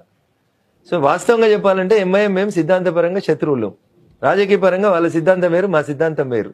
వాళ్ళు మేము కలిసి ఎప్పుడు కలిసి, అంటే సంస్కారం ఉంది కాబట్టి ఎదురు కనబడితే మాట్లాడతామేమో, అది సంస్కారంగా భావిస్తాం. దాన్ని ఎదురు కనబడే వాళ్ళని మాట్లాడించడమే మీరు వాళ్ళిద్దరు కొల్లుడైన ఎవరు అనుకుంటే దానికి నేను ఏం చేయలేను. నేను జర్నలిస్ట్గా, టీచర్గా, వకీల్గా రకరకాల వ్యక్తులతో మాట్లాడుతూ ఉంటా. నేను ఒక టీఆర్ఎస్ ఎమ్మెల్యే తోటి మాట్లాడితే ఆయన నేను ఇద్దరం అంటగాగినట్టు అవుతుందా? ఆ పార్టీలో నేను ఒక పుష్కర కాలం పనిచేసిన, నాతో పాటు జిల్లా అధ్యక్షులు చేసిరు, నాతో పాటు యువమోర్చా అధ్యక్షులు చేసిరు, నాతో పాటు జైలుకి వచ్చిరు. చాలా మంది వాళ్ళు ఎమ్మెల్యేలు, మంత్రులు ఉన్నారు. అయితే మేము ఇద్దరం కలిసి దోస్తాన్ చేసుకొని గెలుస్తారా? అట్లంటే అందరికంటే ఎక్కువ దగ్గరగా హరీష్ కేటీఆర్ దగ్గర ఉంటుండే నాకు తెలంగాణ ఉద్యమంలో ఉన్నప్పుడు. మరి ఇలా పొద్దుగాల అయితే వాళ్ళతోటే కొట్లాడుతున్నా కదా. అయినా ఇంకా రఘునందన్ ఇందాక మీ మిత్రుడు ప్రసాద్ అడిగిండు కదా, 2023 డిసెంబర్లో కారు మీద చేస్తావా, కమలం మీద చేస్తావు కదా అని అడుగుతున్నాడు కదా. అంటే ఈ అనుమానాన్ని మీరే పెంపొందిస్తారు అంటున్నా. ఎంఐఎం వేరే రాష్ట్రాల్లో పోటీ చేసే హక్కు ఉందా లేదా? ఉన్నది. ఉన్నప్పుడు పోటీ చేస్తాడు. కలకత్తాలో పోటీ చేయలేదా? మహారాష్ట్రలో పోటీ చేయలేదా? కర్ణాటకలో పోటీ చేస్తలేడా? బీహార్లో చేయలేదా? గుజరాత్లో చేయలేదా? ఉత్తరప్రదేశ్లో చేయలేదా? ఆయన ఈ దేశంలో ఉన్న ముస్లింలందరికీ నేనే టేకేదారునని పోదాం అనుకుంటున్నాడు. పోనీ వద్దనేకు మీకెక్కడిది, నాకెక్కడిది? ఆయన మాకు బీ టీం అయితే తెలంగాణలో ఎవరికి బీ టీం అయినా? కాంగ్రెస్కు మద్దతు ఇచ్చినప్పుడు కాంగ్రెస్ ఏమంటది? ఎంఐఎం అనే పార్టీ తన రాజకీయాల అవసరాల కోసం, తన ఆర్థిక అవసరాల కోసం, తన పంచాయతీల కోసం, తన సెటిల్మెంట్ల కోసం, తన సేఫ్ గార్డ్ కోసం. కేంద్రంలో బీజేపీ అధికారంలోకి ఉంది. రాజకీయ మొత్తం కంప్లీట్ చేయలేదు మీరు. ఎంఐఎంని మేము పొద్దుగాలేసి ఎందుకు తిడతామంటే, చార్మినార్ దగ్గర 4 లైన్ డివైడర్ రాకుండా చేసింది ఎంఐఎం పార్టీ కాబట్టి, చార్మినార్ దగ్గర ఫుట్పాత్లు డెవలప్ కాకుండా చేసింది ఎంఐఎం పార్టీ కాబట్టి, మెట్రో ట్రైన్ ఓల్డ్ సిటీకి రాకుండా చేసింది ఎంఐఎం పార్టీ కాబట్టి, మీ దరిద్రం వల్లనే టీఆర్ఎస్ పార్టీ మీతో కొల్లుడు అవడం వల్లనే అక్కడ కరెంటు బిల్లులు వసూలు అయితే లేవనేది వాస్తవం, నల్లా బిల్లులు వసూలు అయితే లేవనేది వాస్తవం, అధికారులు వస్తే కొడుతున్నారనేది వాస్తవం. మీరు మొత్తం అనాగరికంగా పాకిస్తాన్లో ఉండేటువంటి ఇస్లామిక్ లాస్ ని ఓల్డ్ సిటీలో అమలు చేస్తున్నారు. టీఆర్ఎస్ పార్టీకి మిమ్మల్ని కంట్రోల్ చేసే దమ్ము లేదు, ధైర్యం లేదు. వచ్చేటువంటి సిటీ పోలీస్ కమిషనర్లు, వచ్చేటువంటి డీజీపీలు అసదుద్దీన్ ఓవైసీ భిక్షతోటి బతుకుతున్నారు కాబట్టి ఇట్లా చేస్తున్నారని ఆరోపిస్తున్నా. పాకిస్తాన్ లాస్ ఓల్డ్ సిటీలో అమలు చేస్తుంటే కేంద్రంలో అధికారంలో బీజేపీ చర్యలు తీసుకోవచ్చు కదా. మీకు తెలవాల్సింది ఏంటంటే law and order is purely the subject of state government. మళ్ళీ మేము వచ్చాం హైదరాబాద్ ఓల్డ్ సిటీకి వెళ్ళి ఒకరిని పికప్ చేసినాం అనుకో, తెల్లారి నువ్వు అట్లే మైక్ పట్టుకొని పోయి రాష్ట్రాల హక్కుల్ని హరిస్తున్న కేంద్రం, ఫెడరల్ స్ఫూర్తికి భంగం మాటిస్తున్న కేంద్రం ఎట్లా వచ్చి అరెస్ట్ చేస్తుంది, ఈడో ముఖ్యమంత్రి ఉన్నాడు కదా, ఈడో హోం మంత్రి ఉన్నాడు కదా అని మళ్ళీ నీలాంటి వాళ్ళు లొల్లి పెడతారన్న. అందుకని ఆ గీత దాటుతుర్రు, ఎవరైనా గీత దాటుతుర్రు. ఆ గీత లోపల ఉంటే మేము పని చేసుకుంటాం. We don't have any objection. Old సిటీకి వెళ్ళి గుజరాత్కి సంబంధించిన క్రైమ్ లో కొందరు ముద్దాయిల్ని తీసుకొని వస్తే డీజీపీ ఆఫీస్ ముంగడికి పోయి బుర్కలు వేసుకొని డీజీపీ ఆఫీస్ మీద దాడులు చేసిర్రు. ఆ రోజు కేంద్రం ఇన్వాల్వ్ కమ్మని అడగలేదు ఎందుకో మరి రాష్ట్ర ప్రభుత్వం. అడిగితే నేను ఇన్వాల్వ్ చేపిద్దుండి తప్పకుండా. మా డీజీపీ గారితో కాదంటే మేము వస్తాం తప్పకుండా. ఓకే, బీఆర్ఎస్ కి కాంగ్రెస్ కి లోపాయికారి ఒప్పందం ఉందా? అన్న నేను ఈ చర్చల మధ్యలో ఒకసారి చెప్పిన, జనం చాలా తెలివికల్లో జానారెడ్డి గారికి కేసీఆర్ గారికి నేను చెప్తా అడిగే వస్తా ఉన్నా, ఎంఐఎం కి బీజేపీకి సంబంధం లేదు అన్నారు కాబట్టి బీఆర్ఎస్ కి కాంగ్రెస్ కి ఉందని అడిగారు. నేను అందుకనే చెప్తా ఉన్నా, జానారెడ్డి గారికి కేసీఆర్ గారికి సంబంధం ఉందని భయపట్టిరు కాబట్టి నాగార్జున సాగర్ వాళ్ళు జానారెడ్డి గారిని గెలిపియలేదు. సో ఎవరి మధ్యలో సంబంధం ఉంది, ఎవరు ఎట్లా బిహేవ్ చేస్తారు అనేది ప్రజలు చూస్తారన్న. వెనకటి కంటే పొద్దుగల 9కి పేపర్ వస్తుండే. 1983లో ఎన్టీ రామారావు పార్టీ పెట్టినప్పుడు ఒకటే పేపర్ వచ్చేది. పొద్దుగల 9 గంటలకు వస్తే కసిరికాడ కూర్చొని గిట్లే అందరు చదువుకునేటోళ్ళు. ఇలా అట్లా కాదు కదన్నా. నేను ఇక్కడ మాట్లాడుతుంటే ప్రపంచంలో ఏమైతుంది, అందరు సెల్ ఫోన్లలో కనబడుతుంది. అబద్ధం చెప్పారా? ఏమని చెప్పి కాంగ్రెస్ కి డబ్బులు వెళ్ళాయి, బీఆర్ఎస్ కి కాంగ్రెస్ కి ఒప్పందం ఉంది, లోపాయికారి ఒప్పందం అని. డబ్బులు పోలేదని మీరు నమ్ముతురా? సాక్ష్యం ఉందా? కొన్నింటికి సాక్ష్యాలు ఉండవు. రోడ్డు మీద పట్టపగల హత్య జరిగితే కూడా కోర్టులు 199 మర్డర్ కేసులను కొట్టేస్తాయి. సాక్ష్యం చెప్పరు. అతీక్ అహ్మద్ 100 నేరాలలో ముద్దాయి. ఒకటేదంటే శిక్ష పడ్డది అతీక్ అహ్మద్కి, మిగతా వాళ్ళలో పడతలేదు. సాక్షాత్ ఒక ఎమ్మెల్యేని చంపేస్తే, దాంట్లో సాక్షిగా ఉన్న ఒక వకీల్ని పట్టపగల రోడ్డు మీద కాల్చేస్తే శిక్ష పడతలేదు. అంటే ఇప్పుడు మరి నా తప్ప అది? ఛార్జ్షీట్ వేసిన పోలీసు తప్ప, ఆడ కూర్చున్న జడ్జి గారు తప్ప? నేను స్ట్రైట్ అడుగుతాను, బీజేపీకి ఎంఐఎం కి లోపాయికారి ఒప్పందం ఉంది అంటే అబద్ధం ప్రతిపక్షాలు అనేవి. ఒకవేళ అవే బీజేపీ బీఆర్ఎస్ కి కాంగ్రెస్ కి లోపాయికారి ఒప్పందం ఉంది అంటే అది నిజం అంతేనా? ఎందుకంటే కొన్ని సాక్ష్యాల ఆధారాలు కళ్ళముంగట కనబడుతున్నాయి. పార్లమెంట్ లో లొల్లి అవుతుంది. రాహుల్ గాంధీ వచ్చి సెంట్రల్ హాల్లో కూర్చుంటాడు. ఆ పక్కన కాంగ్రెస్ ఎంపీలు కూర్చుంటారు, ఈ పక్కన కేశవరావు గారు వాళ్ళ ఎంపీలు అందరూ ఈ పక్కన కూర్చుంటారు. అంటే కలిసి పనిచేస్తున్నట, కలిసి పనిచేస్తలేరా? అందుకంటే ముందు కూడా కలిసి పనిచేసిరా, కలిసి పనిచేయలేదా? 2004లో పొత్తు పెట్టుకున్నారా, పెట్టుకోలేదా? 2004లో అధికారాన్ని పంచుకున్నారా, పంచుకోలేదా? గల్లీల మంత్రులు ఢిల్లీల మంత్రులు అయినరా, కాలేదా? చంద్రశేఖరరావు గారు కాంగ్రెస్ లో పుట్టి పెరిగినరా, పెరగలేదా? చంద్రశేఖరరావు గారికి కాంగ్రెస్ తోటి అవినాభావ సంబంధం ఉందా లేదా? రఘునందన్ టీఆర్ఎస్ లో కూడా ఉన్నారుగా. లేనని నేను చెప్పలేదు కదా. నేను ఎవరు అడిగినా నా రాజకీయ జీవితమే ఏప్రిల్ 27, 2001 జలదృశ్యానికి సున్నమేసిన కాడ మొదలైంది అని చెప్తా. నేను నిజాయితీ ఉన్నవాటి కుల్లం మాట్లాడతా. సార్ అవసరార్థం రాజకీయం చేస్తాడు. తెలంగాణ ఇస్తే కాంగ్రెస్ లో మెర్జీ చేస్తా అని చెప్పారు కదా చంద్రశేఖరరావు గారు. మీకు అందరికి అర్థం కావాల్సింది కేసీఆర్ గారి నేచర్. కేసీఆర్ గారు అనే 3 అక్షరాలు మీకు అర్థం కావాలి. కేసీఆర్ అంటే ఆర్భాటం చేస్తాడు, కేసీఆర్ అంటే ఆరంభిస్తాడు, కేసీఆర్ అంటే అంతం చేస్తాడు. టీఆర్ఎస్ కూడా 2014 మార్చిలోనే అంతమయ్యేది.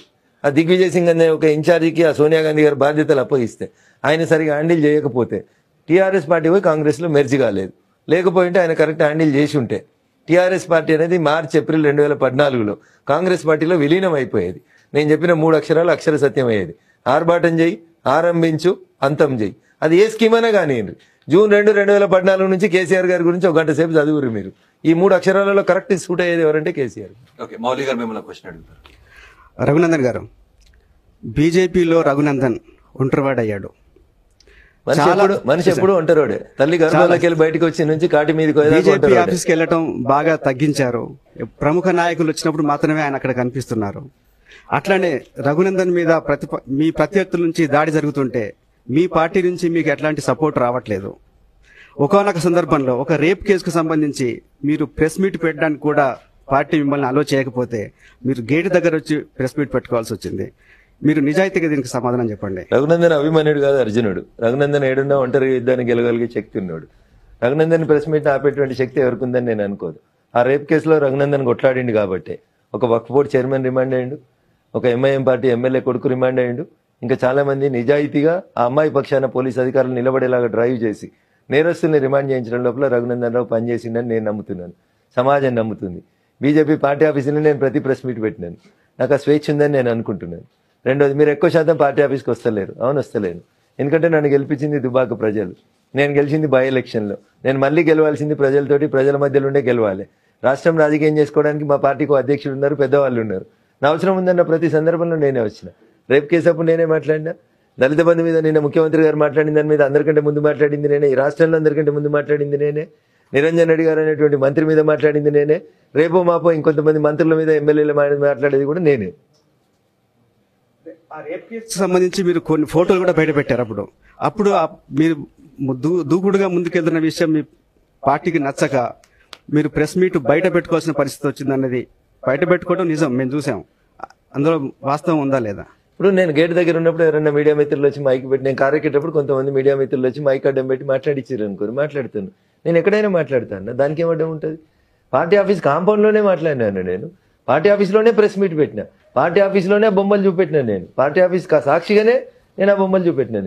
నేను దూకుడుగా పోయినా ఎట్లా పోయినా నేను ఒక ఆడపిల్లకి రక్షణగా నిలబడాలనుకున్నా. కేసులో అమ్మాయికి అన్యాయం జరుగుతుంది అనుకున్నా. రఘునందన్ గెలిపించినప్పుడు ప్రశ్నించే గొంతని గెలిపించారు.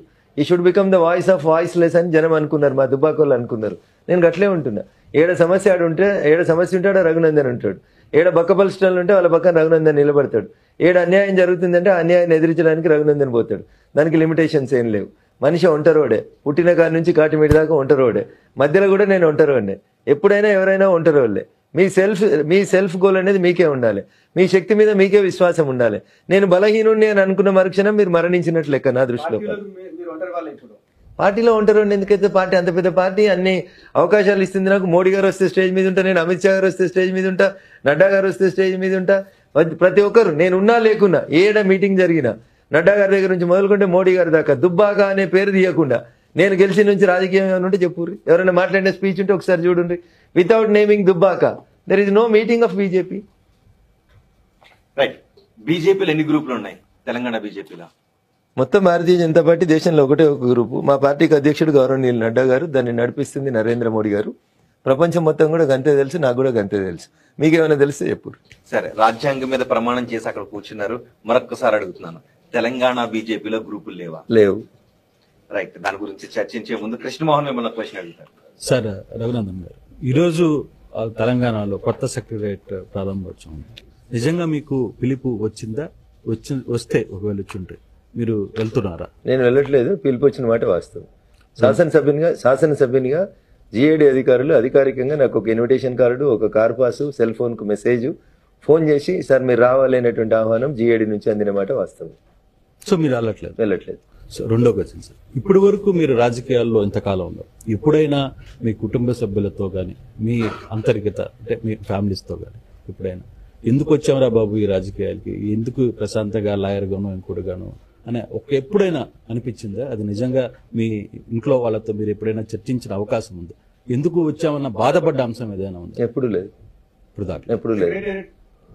మా మిత్రుడికి ప్రశ్న కంటిన్యూషన్, అదొక అధికారిక కార్యక్రమం, సెక్రటేరియట్ ప్రారంభోత్సవం. మీరు ఒక గౌరవ ఎమ్మెల్యేగా ఉన్నారు కదా, మీరు దానికి వెళ్ళకపోవడానికి కారణం ఏంటి? బీఆర్ఎస్ పార్టీ అఫీషియల్ ప్రోగ్రామ్ గా చేసుకుంటున్నారు. పింక్ జెండాలు, పింక్ బ్యానర్లు, పింక్ శాలువాలు కప్పుకొని అది వాళ్ళ సొంత పార్టీ కార్యక్రమంగా, వాళ్ళ ఎస్టేట్ కార్యక్రమంగా చేసుకుంటున్నారు. తెలంగాణ సమాజాన్ని మొత్తం ఆహ్వానించి, మీకు తెలుసా ఈరోజు 2 పేపర్లకి 2 టీవీలకు కూడా ఇన్విటేషన్ కార్డులు ఇవ్వలేదు. Do you feel this is the democracy? దీనికోసమైనా మీరు డాక్టర్ బిఆర్ అంబేద్కర్ సచివాలయం అని పేరు పెట్టుకుంటుంది. నేను జర్నలిస్టుల పట్ల కూడా నాకు పొద్దుటి నుంచి అదే. మేము అందరం రామా, 2 టీవీ వాళ్ళని పేపర్ వాళ్ళని పిలుస్తేనే మేము కూడా లోపలికి వస్తామని ఎందుకు అన్నారు మీరు? ఎందుకు లేదు మీ లోపల ఐక్యత? ఒక కాకి చచ్చిపోయి రోడ్డు మీద పడి ఉంటే దాని శవం కోసం 100 కాకులు వచ్చి అరుస్తాయి. మన జర్నలిస్ట్ మిత్రుల మధ్యలో ఈ ఐక్యత ఎందుకు పోతుంది? ఒక పేపర్ 5 కిలోమీటర్ లోపల బొంద పెట్టురు అని మాట్లాడితే ఏ జర్నలిస్ట్ మిత్రుడు ఎందుకు మాట్లాడాడు? Is the true democracy. పేరు గొప్ప ఊరు దిబ్బ అన్నట్టు డాక్టర్ బిఆర్ అంబేద్కర్ సచివాలయం అని పెట్టి 2 పేపర్లు 2 టీవీలకు ఇన్విటేషన్ ఇవ్వకపోతే do you feel it is the democracy? నేను అక్కడికి పోతే ప్రాపర్గా ట్రీట్ చేస్తారని మీకు అనిపిస్తా ఉందా? వాళ్ళ పార్టీ వాళ్ళ ఎజెండా వాళ్ళు ఏదో కార్యక్రమం చేసుకుంటున్నట్టు అంతే గులాబీ కండువాలు వేసుకొని ఇక నువ్వు ఇంద్రుని నువ్వు చంద్రుని అని బాగా అడుగుతుంటే నేను ఒకటే మాట అడుగుతున్నా. రేపు పొద్దుగాల నుంచి 10:30 నుంచి 5 దాకా బయోమెట్రిక్ కార్డు వేసి ముఖ్యమంత్రి గారు ఆఫీసులో కూర్చుంటారా? అది ముఖ్యమంత్రి గారు ఆఫీసే కదా. మీరు నేను పోతే కలుస్తాడా 10:30 నుంచి 5 దాకా? ఇవాళ ఏప్రిల్ 30వ తారీఖు, రేపు మే 1వ తారీఖు కార్మిక దినోత్సవం. కార్మికులు సెలవు, కానీ ముఖ్యమంత్రి గారికి అయితే సెలవు కాదు, ఆయన కార్మికుడు కాదు కాబట్టి. రేపు 10:30కి ఆయనకు ఆఫీస్కి వస్తాడా? అసలు కొత్త సెక్రటరియట్ కన్నా కేసీఆర్ ఎప్పుడైనా వస్తాడా? నెలకు ఒకసారైనా మీకు మాకు దర్శనం ఇస్తాడా? ఈయనప్పుడు పేరెందుకు, ఊరెందుకు, దానికి నేనెందుకు? పక్కన మంత్రి చెప్తున్నాడు కదా. ప్రగతి భవన్కి ఇచ్చిండా? ప్రగతి భవన్ కట్టినప్పుడు మీలాంటి వాళ్ళు నాలాంటి వాళ్ళు విమర్శిస్తే ఏమన్నారు? అసలు మీకు ఏమన్నా బుర్రుందా? దాని పేరేముంది చూడు, ప్రగతి భవన్. తెలంగాణ ప్రగతిని నిర్దేశించే భవనం. ఇది ప్రజల కోసం కట్టినాము, ముఖ్యమంత్రి ఉండేటువంటి అధికారిక బంగ్లా అన్నాడు. ఆయన పోయినావు ఆ బంగ్లాలకి? నేనైతే పోలే, ఎమ్మెల్యే అయినా 2.5 ఏళ్లలో. మేము పోతామంటే కూడా ఆడ గేట్ కానీ అరెస్ట్ చేసి ఎత్తుకుపోతారు మమ్మల్ని. ఎందుకు వచ్చిండు, లోపలికి రానిరి, ఏం దరఖాస్తు తెచ్చిండు, కాగితం తీసుకుందామనే ఇది లేనప్పుడు నువ్వు 100 కోట్లు పెట్టి కడితేంది, 10 ఎకరాలలో కడితేంది, 1500 కోట్లు పెట్టి కడితేంది? నీకు మనుషులకు విలువ లేదు, నీకు భవనాలకు విలువ ఉంది. ఎన్నికల ప్రచారానికి ఎజెండాగా హైదరాబాద్లో పోయి ఎన్ని ఫ్లెక్సీలు ఉన్నాయో చూడండి. భాగ్యనగరాన్ని ఫ్లెక్సీ రహిత భాగ్యనగరంగా మారుస్తా, అమెరికాలో చదువుకొని వచ్చిన కేటీఆర్ చెప్తాడు. ఎన్ని ఫ్లెక్సీలు ఉన్నాయి ఒకసారి ఫోటోలు దిగండి, చూపిస్తారా పేపర్ వాళ్ళు? చూపియరు. జిహెచ్ఎంసీ వాడు ఫైన్ ఎత్తాడు 2 లక్షలు ఎత్తాడు. 2 కోట్లు వేయాల్సిన దగ్గర 2 లక్షలు ఫైన్ వేసి వదిలేస్తాడు. ఇది అధికారిక కార్యక్రమం. సచివాలయం అంశం వచ్చింది కాబట్టి గుమ్మటాలు కూల్చిన తర్వాతనే అందులో అడుగు పెడతా అంటూ బండి సంజయ్ స్టేట్మెంట్ ఇచ్చారు. ఓవైసీ కళలో ఆనందం కోసం నిర్మాణ స్టైల్ నిర్మించారు, ప్రజల కోసం నిర్మించలేదని బండి సంజయ్ స్టేట్మెంట్ చేశారు. నిజంగా మీ అభిప్రాయం కూడా ఇదే, పార్టీ అభిప్రాయమా? దీనిపైన మీరేం రెస్పాన్స్? బండి సంజయ్ గారు మాట్లాడారంటే రాష్ట్ర పార్టీ అధ్యక్షునిగా మాట్లాడినట్టు భావన. ఆయన అన్నది సెక్రటరియట్ కూల్చేస్తా అని చెప్పలేదు. సెక్రటరియట్ మీద ఇస్లాం మతానికి ప్రతీకగా ఉన్నటువంటి కొన్ని చిహ్నాలని పెడతా ఉన్నారు, నేను దాన్ని వ్యతిరేకిస్తున్నా అని చెప్పిండు. ఈ దేశంలో, ఈ రాష్ట్రంలో 180% మంది ఉన్నటువంటి హిందువుల మనోభావాలకి అవి వ్యతిరేకంగా కనబడుతున్నాయి కాబట్టి వాటిని తొలగిస్తాము అని చెప్పిండు. ఆ మాటకు ఆయన కట్టుబడి ఉన్నాడు, మేము కట్టుబడి ఉన్నాం. ఎందుకు కేవలం ముస్లిం కి సంబంధించిన అంశాలనే బీజేపీ ప్రధాన అజెండాగా చేసుకుంటున్నటువంటి చర్చ ఉంది. మొన్న అమిత్ షా వచ్చిన తర్వాత కూడా అదే స్టేట్మెంట్ చేశారు. 4% రిజర్వేషన్ తీసేసాం, ఎస్సీ ఎస్టీ బీసీలకు ఓబీసీలకు ఆ రిజర్వేషన్ కేటాయిస్తామని స్టేట్మెంట్. సో ఇది చర్చ ఉంది, చర్చకు సంబంధించి ఏం చెప్తారు? చంద్రశేఖరరావు గారు తెలంగాణ ముఖ్యమంత్రి అయిన తర్వాత తొలి శాసనసభ సమావేశం జూన్ 2014. తెలంగాణ రాష్ట్ర ఏర్పాటు గురించి గౌరవ ముఖ్యమంత్రి గారు మాట్లాడుతూ ఆ రోజు 29వ రాష్ట్రం, ఎందుకంటే నీకు అప్పటికి జమ్మూ కాశ్మీర్ కేంద్రపాలిత ప్రాంతంగా డివైడ్ అయ్యాలి కాబట్టి. ఈ దేశంలో కొత్తగా ఏర్పాటైనటువంటి 29వ రాష్ట్రమైన తెలంగాణ మిగతా రాష్ట్రాలకు భిన్నమైనటువంటి సిచ్యువేషన్ కలిగి ఉంది. 185% మంది బీసీలు, ఎస్సీలు, ఎస్టీలు, మైనార్టీలు ఉన్నటువంటి ఈ రాష్ట్రంలో ఆయా వర్గాల ప్రజలకు సముచిత స్థానం ఇస్తాం. ఈడ కూర్చున్నటువంటి 119 మంది ఎమ్మెల్యేలే కాకుండా బయట ఉన్నటువంటి అనేక మంది మేధావుల్ని, ఇంటెలెక్చువల్స్ని, జర్నలిస్ట్ మిత్రులను అందరినీ కలుపుకొని ఏది తెలంగాణకి బాగుంటుందో అది చేస్తా అని చెప్పిండు. నోరుతో నవ్వుతాడు, నొసలతో ఎక్కిరిస్తాడు. 18 మంది మంత్రులు, 18 మంది మంత్రులలో 85% ఎవరు ఉండాలి? బీసీలు, ఎస్సీలు, ఎస్టీలు, మైనార్టీలు ఉండాలి. ఎంతమంది ఉన్నారు? 85% మంత్రుల సంగతి వదిలేసేయరు. జనాభాలో 55% బీసీలు. ఇలా మీ కేబినెట్లో బీసీ మంత్రులు ఎంతమంది? 18లో 55% మంది ఎంత ఉండాలి? 9 మంది ఉండాలి, 10 మంది ఉండాలి. ఎంతమందికి ఇచ్చినావు? 3కి ఇచ్చినావు. అందులో ఒక ఆయన మీద ఆరోపణలు వచ్చినాయి, నెత్తవతల పాడేసినావు. ఆ ఆరోపణలు ఏందో ఎవడు చేసిండో తెలియదు ఇలాంటి దాకా. ఏది నీకు అన్నటువంటి విధానం ఏది? మీరు చెప్పినటువంటి డాక్టర్ బిఆర్ అంబేద్కర్ గారి ఆలోచన విధానం ఇక్కడ అమలు చేస్తా అని చెప్తావు. నువ్వు ముఖ్యమంత్రి అయిన తర్వాత ఏ రోజన్నా డిసెంబర్ 6, ఏప్రిల్ 14 ఏనన్నా ఒక్క దగ్గర ఒక అంబేద్కర్ బొమ్మకు దండేసిండా కేసీఆర్?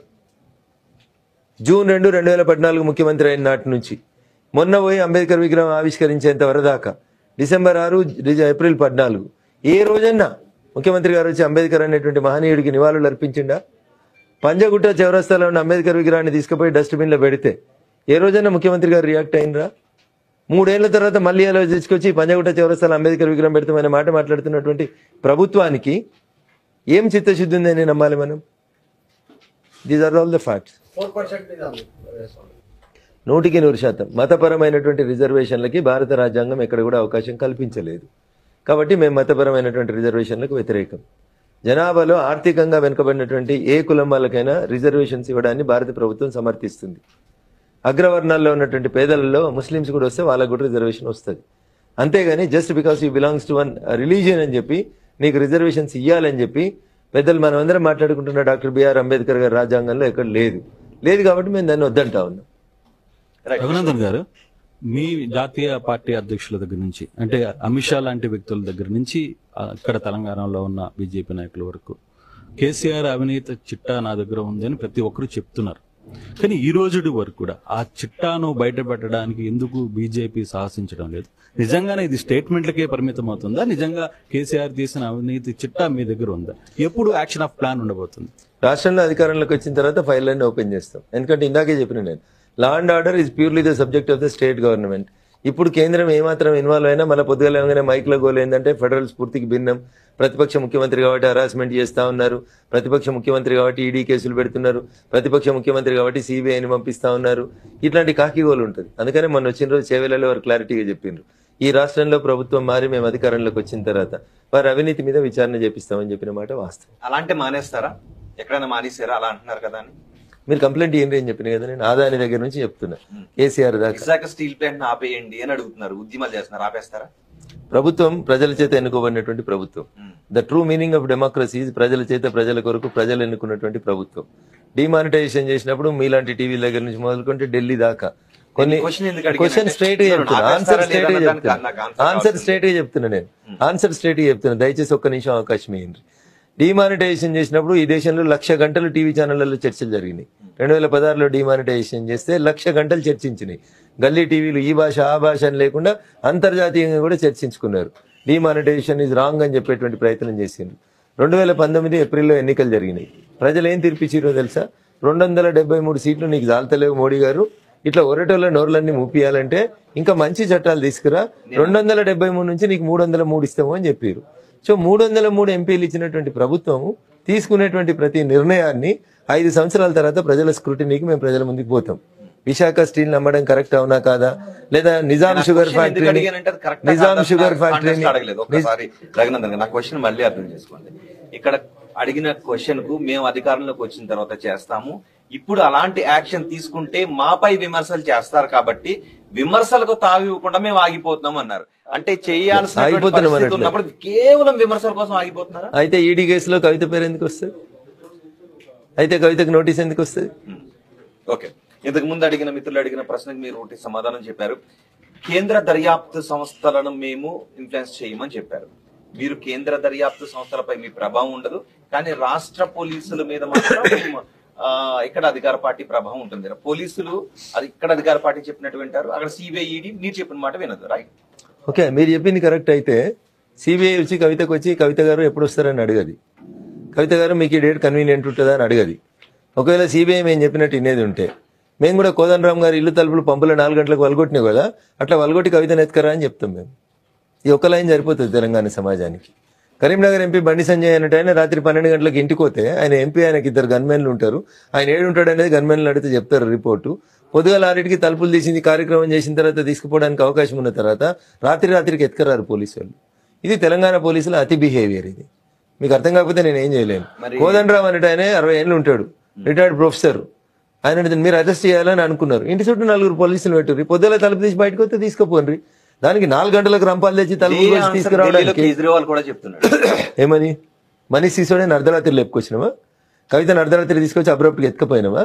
నోటీస్ ఇచ్చినా గౌరవంగా లిక్కర్ కేసులో అంతా ఉందని చూపిస్తున్నారంట. ఏమీ లేని లిక్కర్ కేసు అయితే నువ్వు ప్రభుత్వ పాలసీని ఎందుకు మార్చుకున్నావు? See you stand on one word. Liquor policy correct అయింది అనుకో, నువ్వు ఎందుకు రద్దు చేసినావు? నిన్నెందుకు ప్రాసిక్యూట్ చేయకూడదు? The decision of a cabinet is a collective decision. దాంట్లో గీసెంట్లు ఎప్పుడు ఏమి ఉండదు. ముఖ్యమంత్రి చెప్తాడు, ముఖ్యమంత్రి సంతకం పెడతాడు, ముఖ్యమంత్రి కింద అందరు మంత్రులు సంతకం పెడతారు. ఢిల్లీలో లిక్కర్ పాలసీ మారిందా మారలేదా? మారింది. మారిన లిక్కర్ పాలసీ మీద కేసు అయిందా కాలేదా? అయింది. సో ఆ లిక్కర్ పాలసీ కరెక్ట్ కాదని నేను అంగీకరించలేదు. అరవింద్ కేజ్రీవాల్ గారు అనేటువంటి గౌరవ ముఖ్యమంత్రి గారు అంగీకరించి ఆ పాలసీని రద్దు చేసిండు. Then you should be beyond bars. Mister Kejriwal you have to face the music. అవుతాడు, ఏముందన్న అందులో. ఇలా కాకపోతే రేపు అవుతాడు. మీరు భయపడతారని మేము భయపడతామా? అయింది. ప్రత్యూష మిమ్మల్ని ప్రసాద్ మిమ్మల్ని క్వశ్చన్ అడుగుతారు. సార్, మీరు అసలు తెలంగాణ బీజేపీలో గ్రూపులే లేవన్నారు, కానీ మీ పార్టీ అధ్యక్షుడికి కేంద్ర మంత్రికి పడదు, మీ పార్టీ అధ్యక్షుడికి ఈటల రాజేందర్కి పడదు, మీ పార్టీ అధ్యక్షుడికి వివేకకి పడదు, ఇలా ఎన్నో గ్రూపులు ఉన్నాయి, కానీ మీరు అసలు గ్రూపులే లేవంటున్నారు. మీకు పెళ్ళైందా ప్రసాద్ గారు? మీ ఆవిడతో ఎప్పుడు మీరు విభేదించలేదా? మీ ఆవిడతో మీరు ఎప్పుడు విభేదించలేదా? అభిప్రాయ భేదాలు. ఇది కుటుంబం, అది కుటుంబం. మీది చిన్న కుటుంబం, అది 14 కోట్ల మందితో ఉన్న పెద్ద కుటుంబం. మీరు ఇంట్లో 4 ఉంటే కారు కొనుక్కుందాం అనుకుంటే మీ ఆవిడ బెంజ్ కొందామంటే నువ్వు మారుతి కొందామంటావు. అభిప్రాయ భేదం అది. అభిప్రాయ భేదం అయినంత మాత్రం తన్నుకొని విడిపోతావా? నీ 20 ఏళ్ల వైవాహిక జీవితంలో మీ భార్య నేను ఎప్పుడు విభేదించలేదా? అభిప్రాయ భేదాలు ఉన్నాయా కుటుంబం అంటే? నలుగురున్న కుటుంబంలోనే కారు కొనుక్కుందామంటే 4 కార్ల పేర్లు చెప్తే అది అభిప్రాయ భేదం అంటారు. దాన్ని విడిపోవడం అన్నారు, తన్నుకోవడం అన్నారు. అల్టిమేట్ గా ప్రసాద్ గారు ఏం చెప్తే ప్రసాద్ గారి శ్రీమతి అదే వింటది. ఇది పెద్దల్ని గౌరవించడం అంటారు, ఇది కుటుంబము అంటారు, ఇది సనాతన ధర్మము అంటారు. కిషన్ రెడ్డి గారు పాదయాత్ర చేద్దామంటాడు, బండి సంజయ్ మోటార్ సైకిల్ మీద పోదామంటాడు. This is called difference of opinion. Difference of opinion లేకపోతే డెమోక్రసీ ఎట్లా పరిడవిల్లుతుంది? పార్లమెంట్ లోపల మేము ఏం మాట్లాడతాం, శాసనసభలో మేము ఏం మాట్లాడతాం? ఎవరి అభిప్రాయం వాళ్ళు చెప్తారు. కాంగ్రెస్ పార్టీ అభిప్రాయం కాంగ్రెస్ పార్టీ చెప్తుంది, కమ్యూనిస్ట్ పార్టీ అభిప్రాయం కమ్యూనిస్ట్ పార్టీ చెప్తుంది, తృణమూల్ కాంగ్రెస్ అభిప్రాయం చెప్తుంది. అల్టిమేట్ గా the true meaning of democracy is majority is law అని చెప్తాం. మీ ఇంట్లో కూడా మీ ఆవిడ మీరు ఇద్దరు ఒకటే అభిప్రాయంతో ఉన్నారు అనుకోరు, దెర్ ఈజ్ నో డిఫరెన్స్. మీ కొడుకు మంచి పల్సర్ బైక్ కొనుక్కుందాం అంటాడు, నువ్వు కనిటి కొండ కొనుక్కుందాం అంటావు. వస్తే పంచాయతీ నడుస్తుంది. తర్వాత మీ కొడుకుని ఇష్టాన్ని నువ్వు గౌరవిస్తావు. చిన్నోడైనా నీ కొడుకు మాట నువ్వు వింటావు ప్రసాద్ అన్న, దాంట్లో తప్పేముంది? కలెక్టివ్ డిసిషన్ వస్తుంది. అభిప్రాయ భేదాలు వేరు, గ్రూపులు వేరు. వ్యక్తులుగా నా అభిప్రాయం వేరు, మీ అభిప్రాయం వేరు. ఒకరు జీన్ పాయింట్ తొడుకుందాం అంటారు, వాళ్ళు బ్లాక్ పాయింట్ తొడుకుందాం అంటారు, వాళ్ళు వైట్ పాయింట్ అంటారు, వాళ్ళు ధోతి కట్టుకుందాం అంటారు. సమాజంలో 100 మంది ఉంటే 100 డిఫరెన్స్ ఆఫ్ ఒపీనియన్స్ ఉంటాయి. అన్ని కలిపి చివరికి ఒక నిర్ణయం తీసుకోవాలనుకుంటున్నప్పుడు, రాష్ట్ర ప్రభుత్వానికి వ్యతిరేకంగా పోరాడాలనుకుంటున్నప్పుడు భారతీయ జనతా పార్టీ ఏ నిర్ణయం తీసుకున్నా కలెక్టివ్ డిసిషన్ గానే తీసుకుంటది. లోపల అందరం కూర్చొని మాట్లాడుకుంటాం, బయటకు వచ్చి మాట్లాడినప్పుడు the decision of the president is final decision. ఈ సంస్థలో మనం పనిచేస్తా ఉన్నాం, సంస్థ యజమాని చెప్పింది తుది నిర్ణయం. ఇష్టం ఉంటే ఉండాలి, కష్టం ఉంటే తలుపులు కుల్లా ఉన్నాయి, పోవాలి. అంటే మీరు ఒక లాయర్ గా దీన్ని మొత్తం ఎగ్జిక్యూషన్ చేశారు తప్ప అసలు విభేదాలు ఉన్నాయనే దానికి మీరు ఆన్సర్ చెప్పలేదు అన్న. ఇప్పుడు నువ్వు మీ భార్య 20 ఏళ్ళ నీ వైవాహిక జీవితంలో నాకు తెలిసి ఒక 50 సార్లు కొట్టుకుంటారు. 50 సార్లు అరే అది ఒక చిన్న కుటుంబం, 4గురితో ఉన్నది కుటుంబం, 14 కోట్లతో ఉన్నది party. How can you differentiate it? వసుదైక కుటుంబం అని చెప్తాం మేము. ఏడిపోయినా భారతీయ జనతా పార్టీ కుటుంబ సభ్యులం అని చెప్తాం. బీఆర్ఎస్ పార్టీ ఏం చెప్తుంది? ఆత్మీయ సమ్మేళనం అని పెట్టి ఆలింగనం చేసుకుంటలేదా? అది కుటుంబం కాదా? ఎందుకు చేసుకుంటారు ఆలింగనాలు? ఒక భార్య ఉన్నట్టు పరిస్థితి ఓకే. అచ్చా, 4 భార్యలా మీకు? పరిస్థితి వాళ్ళు కూడా అనుకుంటారు. డిఫరెన్స్ ఆఫ్ ఒపీనియన్ అక్కడ కూడా ఉంటది.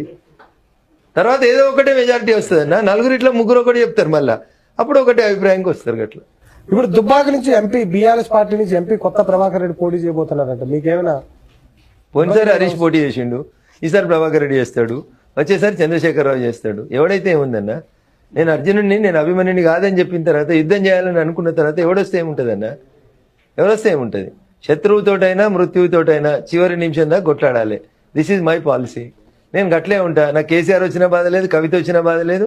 పోయిన ఎన్నికలలో హరీష్ అన్న వచ్చిండు, ఆయనతోటి కాలేదనుకుంటే కేటీఆర్ వచ్చినా స్వాగతిస్తా. I cannot run away from the ground. నేను బ్యాట్ పట్టుకుని వికెట్ల గడ్డని నిల్చున్నా.